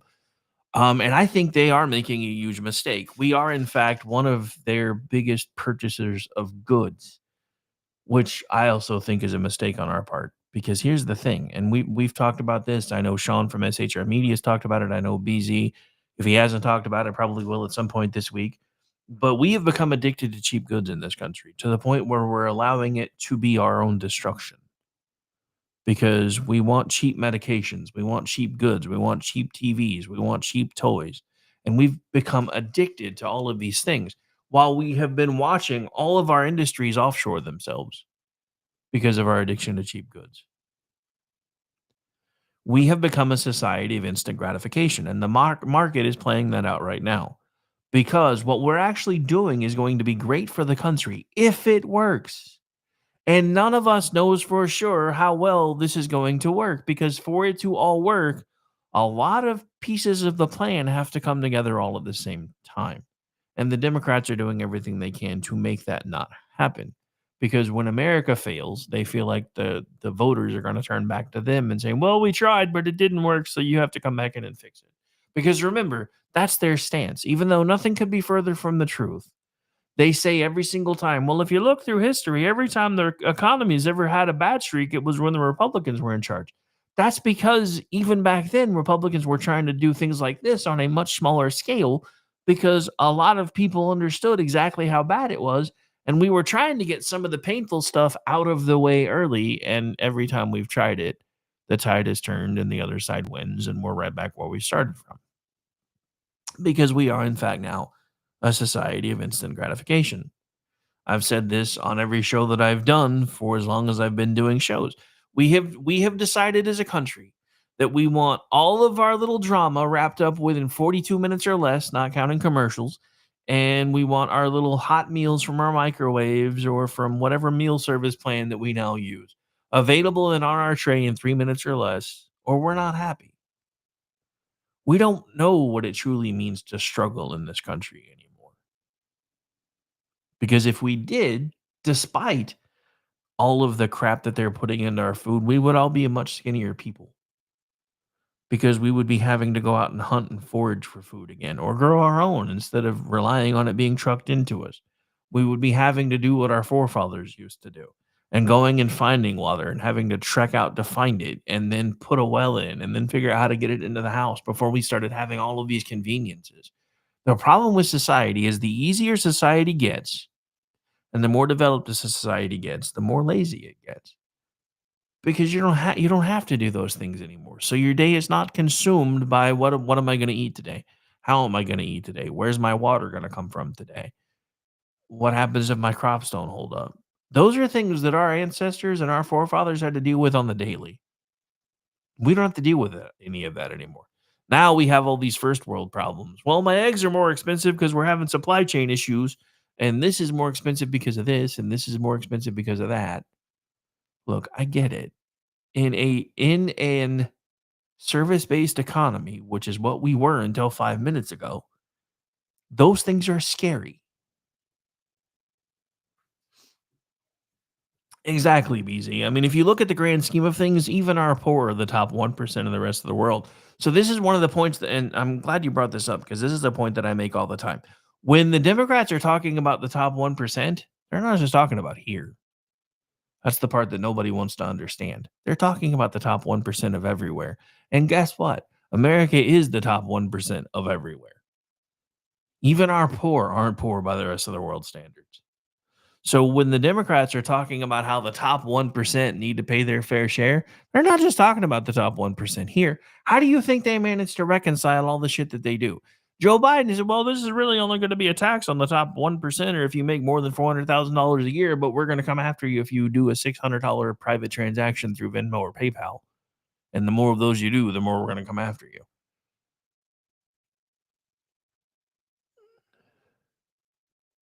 Exactly. I mean, I think it wasn't it one of the Roosevelts who said we're the only nation in the world where our poor are driving to the poorhouse? Because even back then, a lot of people were starting to have cars. Now it's only gotten worse. But the thing about it is, we have to decide who we are going to be, because it's not just the Democrats having an identity crisis. Right now, America is basically schizophrenic. Half the country wants us going in one direction, the other half wants us to go the other way. And I don't know how we survive that without there being some sort of a reckoning. And I hope I'm wrong. But with the identity crisis the left is facing, and with as blithering and as blathering and as rabid as they've become, I don't know how we get out of this unscathed. And I say that with complete sincerity, because the thing about it is, and you've been hearing this being talked about, trade wars can in fact spark real wars. And that's why everybody's panicking.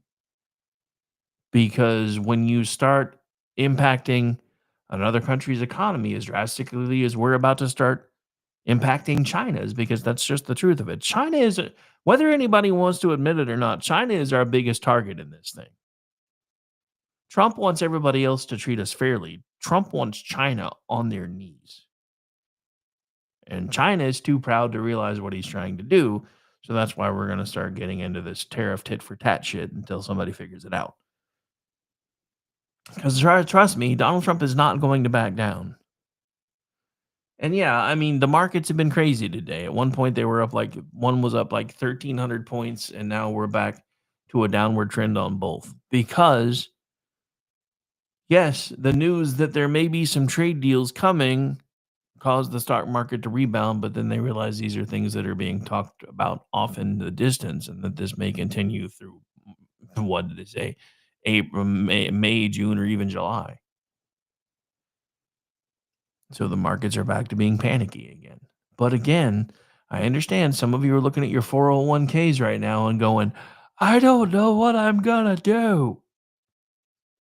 Well, the first thing you really should do, and trust me, this is something that even I'm working on, is you need to start getting into one of those funds that is primarily done through like the S&P 500. And when you invest a certain amount, no matter what the market does, you get to keep the gains other than their percentage, but you don't suffer any of the losses. Those would be a really smart investment right now. Just saying. Those would be a really smart investment right now, because so today, right, if you had one of those, as soon as the market went up by almost 1,600 points at opening, you would have secured all of that. And when it started dipping back down again, you would have leveled off and just stayed where you were. These are a smart investment.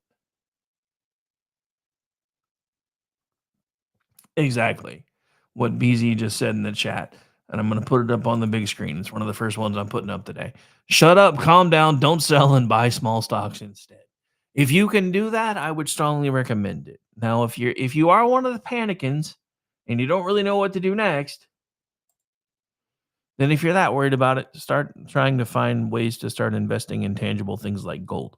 But I will say this, make sure that you're not investing on gold on paper, because one of the other things that, if there isn't a major correction, and I think we're headed there, because I think that's one of the reasons why Donald Trump is trying to tie everything back into tangible things like manufacturing, instead of this made up idea that we're going to be the money changers of the world in this huge, retail sector thing, is I have a sneaking suspicion, because I don't know if you guys know this or not, but if you have a mortgage and it hasn't been paid for yet, there's a good chance that the bank that holds your mortgage has behind the scenes sold it off to at least 4 or 5 other people that are all holding on to part of that mortgage.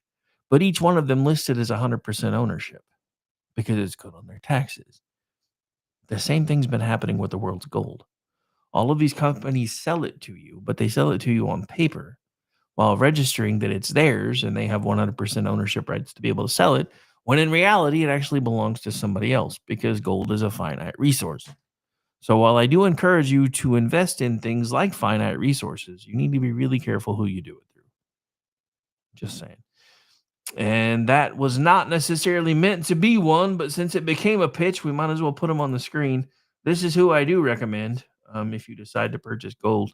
you can just go to pickaxegold.com. It's a special QR code or QR code or link through our friends over at Pickaxe.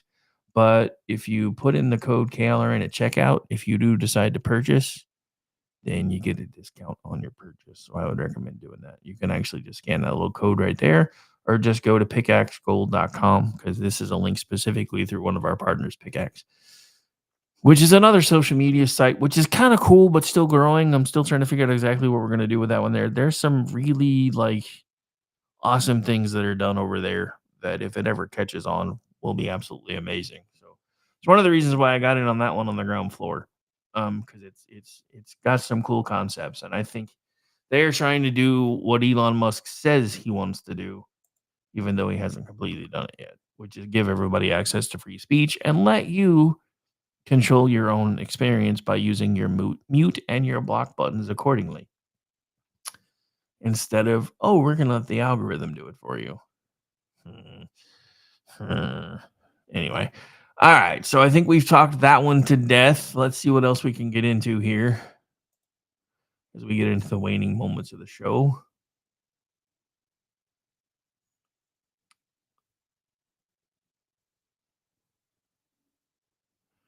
All right, so hang on. So we've got that one. We went through that one already. Sorry, I'm just going through my notes. Oh, I was going to try to find the clip of it, but I think I lost the story. This was absolutely amazing, though. I'm going to see if I can find it real quick. Hang on, because I thought it might have been on this one.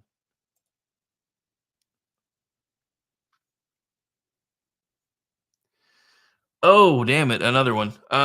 So yeah, another breaking story. So we're going to get to this one real quick and then move on to that one, because there's more news from Doge today. But I want to show this clip first. So hang on. Ah, crud. Wrong button. One moment, please. Oh, I guess it's already there. I thought I hit the wrong button. I guess I didn't.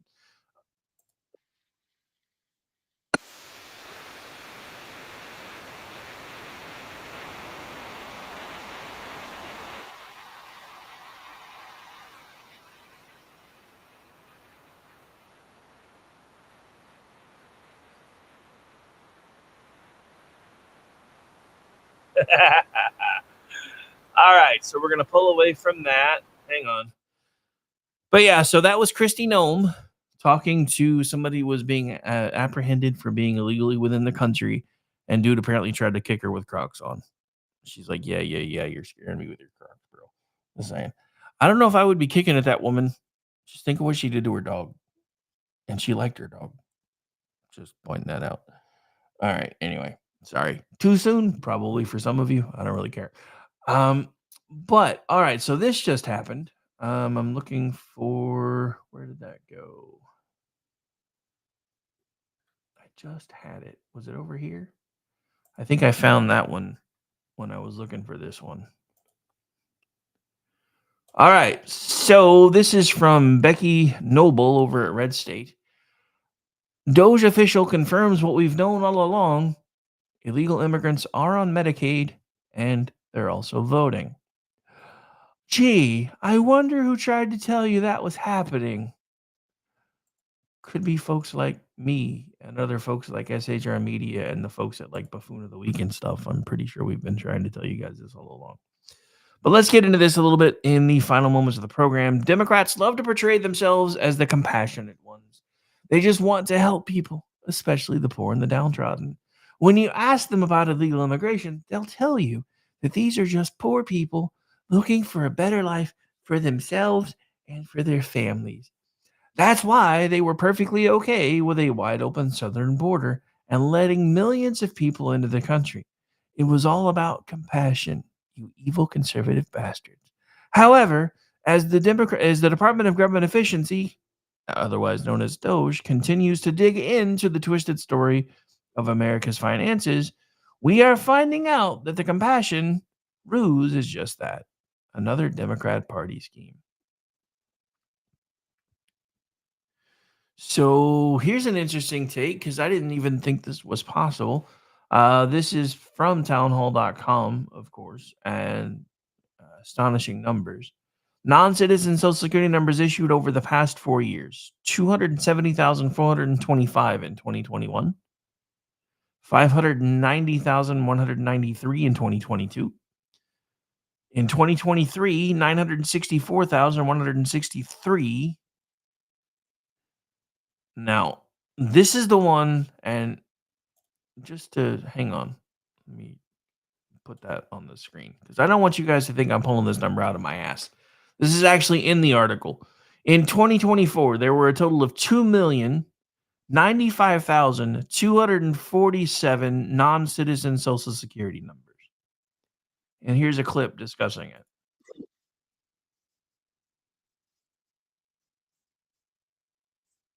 Hang on.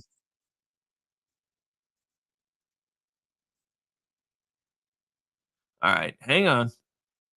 Because apparently I've been hitting that button too much today because it's not playing. So 1 second.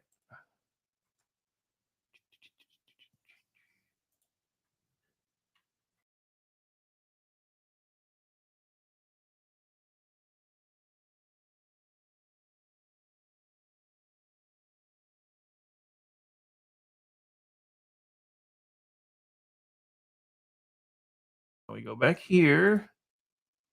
And we go find you again. And then no, and then. And then no, and then. Sorry, I'm goofing off while I'm trying to make this work because it's being cranky.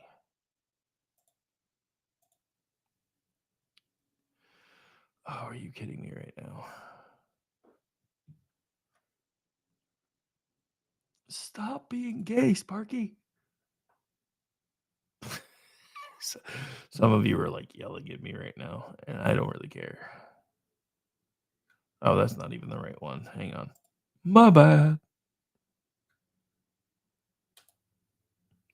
Continue watching on X. Share this tab instead. Do, do, do, do, do, do, do.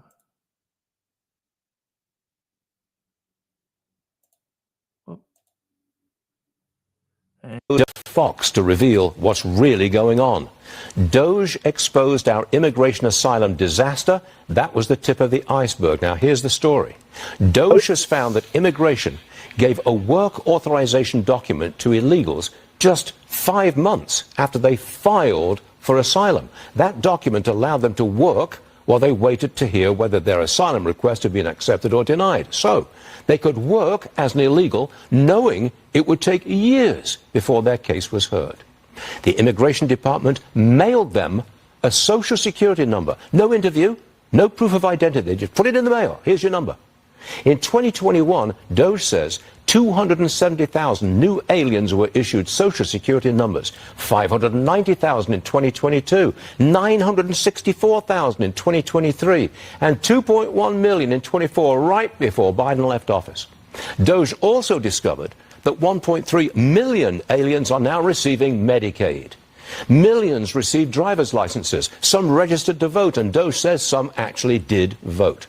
Try and square that against Democrat claims that Musk is destroying Social Security and cutting Medicaid. He's not destroying. He's weeding out people who don't qualify. Who is really guilty of misinformation in this case? It is not Elon Musk. All right. So, yeah, there you go. Everything we've known all along is slowly starting to be borne out to be true. And let's just recap for a second. What we now know for sure. Wuhan was squarely involved in COVID. There's now even proof that our military may have been exposed to COVID while they were partaking in the World Military Games that took place in Wuhan, China, within walking distance of the very lab that is now in question. We now know for a fact that illegal immigrants have been getting Social Security numbers, apparently without even giving them an interview. They've just been putting them in the mail. If you do the math, assuming those are not counting those original numbers and are fresh numbers each year, we're talking about since 2000 or 2021, almost 4 million people having access to Social Security numbers that shouldn't technically have them, which automatically, because that's how we prove citizenship in this country anymore. It's not about birth certificates. Once you have a Social Security card, you're considered a citizen, period. That's just the way everybody looks at it. Once you've got one of those, you can get a driver's license without any questions. Once you've got one of those, you can register to vote without any questions because they wouldn't have given you a Social Security number if you weren't a citizen. Except the problem is that's not how it works anymore. And that's not how it's worked for a long time. So with everything that we now can see, the truth that we now know that things like USAID and USIP were actual front companies or front groups for the alphabet soup agencies, with the connections that both of the Trump assassination attempts have to those same alphabet soup agencies. With everything that we're seeing that's happening right now, with everybody fighting the ability for us to remove illegal enemies from our country, with the Democrats praying for the market to crash. Let's not forget Tim Walz just a couple of weeks ago talking about how much joy it gave him when he would pull up the stocks on the stock app and realize that Tesla had fallen yet again, not even taking into account that as the governor of the state that he lives in and is also in charge of, that every single government employee has got a portfolio that's heavily invested in Tesla. So, all right. So, one more quick hit on the way out the door. We're not going to play this because it's probably the entire thing. They do that to me a lot on this one. And I don't think it actually shows how long it is. Oh no, this is only 4 minutes. So yeah, we can get to this and then close this out. This way you can hear them talk about it instead of me trying to talk about it, because I'm not the finance. Joined by Brent Gardner, Senior Vice President of Americans for Prosperity, one of our great sponsors. Brent, I don't know if you heard me read John Thune's statement. What do you think is going on right now between the Senate and the House? Yeah, so I did not hear you read the statement, but I know that this week we've seen some critically important movement on the work together, but there's still so much to be done. Now that it looks like we've got at least a pathway for the process moving forward, there's still a heck of a lot of work to be done, and this is where the real elbows start getting thrown to get a great package. Now, I'm wondering, what do you think is the sticking point? From whispers and clues, I think the House wants to cut deeper than the Senate wants to cut, specifically Medicaid, by making it a block grant. Is that your understanding? It definitely looks like that based on the conversations thus far. But I'll say that the Senate just seems to be kind of working through some of the stuff on their side. But ultimately, to get this done, I think it's going to require some significant cutting. And I think that's the work that the Senate's doing right now. And hopefully they wind up in a place that's acceptable to both sides. Now, I am told that things like NPR, Corporation for Public Broadcasting, and others cannot be cut under the Byrd Rule, that you've got to go after mandatory spending. Is that your understanding, Brent?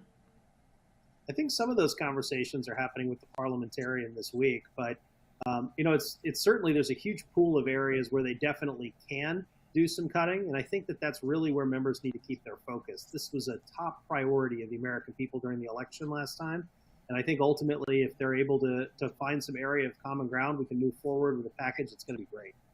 Now, I think they can make cuts to the federal workforce that administers entitlements. I think that would clearly make it through the Byrd Rule because it's directly related to the programs that are being cut that are considered mandatory spending. Have we ever tried that before, just mandating that everyone has the authority to cut up to, say, 25% of their workforce? Not to my awareness, but I do think there's a good opportunity for them to look at things like that in this package. I mean, clearly, these are the kinds of changes that groups and organizations like ours have been calling for a long time. How do you right-size government? And so many of these programs, as we see, have become bloated and deserve to have an opportunity to have those things reviewed. But that's something that we're going to have to work through as we go through this bill. Now, when you say go through this bill, how do you expect it's going to roll out? Do you think the public is ever going to see it? Because, you know, what happens time and time again is the Republicans unveil something and then they're amazed when people on their team doesn't like it because it doesn't go far enough or do anything that smacks of a conservative win. Do you think we'll see it and have a chance to comment on it before they just present it? Boy, I hope so, Hugh. I think, what we've seen is that this era of extremely close margins has led folks to hold things till the last minute. And whether it's in order to try and not put things out there for too long to build up opposition and then try and get action at the end, or because they're negotiating until the very end. It's clearly something that the American people have said time and time again that they don't like. But look, I mean, we saw two good victories yesterday in Florida that added some numbers in the House. But ultimately, those extremely close margins still make getting a final deal done a big challenge. So I think it would be a benefit to both chambers if they were to give the American people an opportunity to see it. But we're on such a compressed timeline, it probably won't be long. And I think we're going to have to trust that these guys who've been talking about these issues are going to put forward a really strong bill and then hold them accountable if they don't. Well, I believe that margin the Republicans can have. All right, folks, we're going to have to get out of here. I'm long. I did a mini after the show, but I got to go because I got to be somewhere in like 15 minutes. So we'll be back tonight. Don't forget, come hang out for the Cocktail Lounge starting at 8:30 p.m. Eastern right here live on KLRN Radio. Then don't forget Manorama live tonight, usually from about 10 to 11:30. Then after we're done with that, make sure you go hang out on BZ's YouTube channel, BZ's Berserk Bobcat Saloon. We'll be live tonight. If you can't come hang out with him tonight, though, that's fine. We'll be running him tomorrow. So we'll see you guys later. Thanks for hanging out. And that's going to do it for today. Unfortunately, we've reached the point in the program where I do have to tell you that this particular show is over. What? Over? Did you say over? Nothing is over until we decide it is. Was it over when the Germans bombed Pearl Harbor? Hell no! Closing time. Open all the doors and let you out into the world. This isn't over until I say it's over! Closing time. Well, that's great. That's just fucking great, man. Now what the fuck are we supposed to do? Game over, man. Game over. Closing time. Time for you to go out to the places you will be from. It's just goodbye for now, not forever. Come back tonight. Again, starting at 8:30 p.m. Eastern. This room won't be open till your brothers or your sisters come. I love you, Oklahoma. What a great crowd. I love you. Say goodnight, Gracie.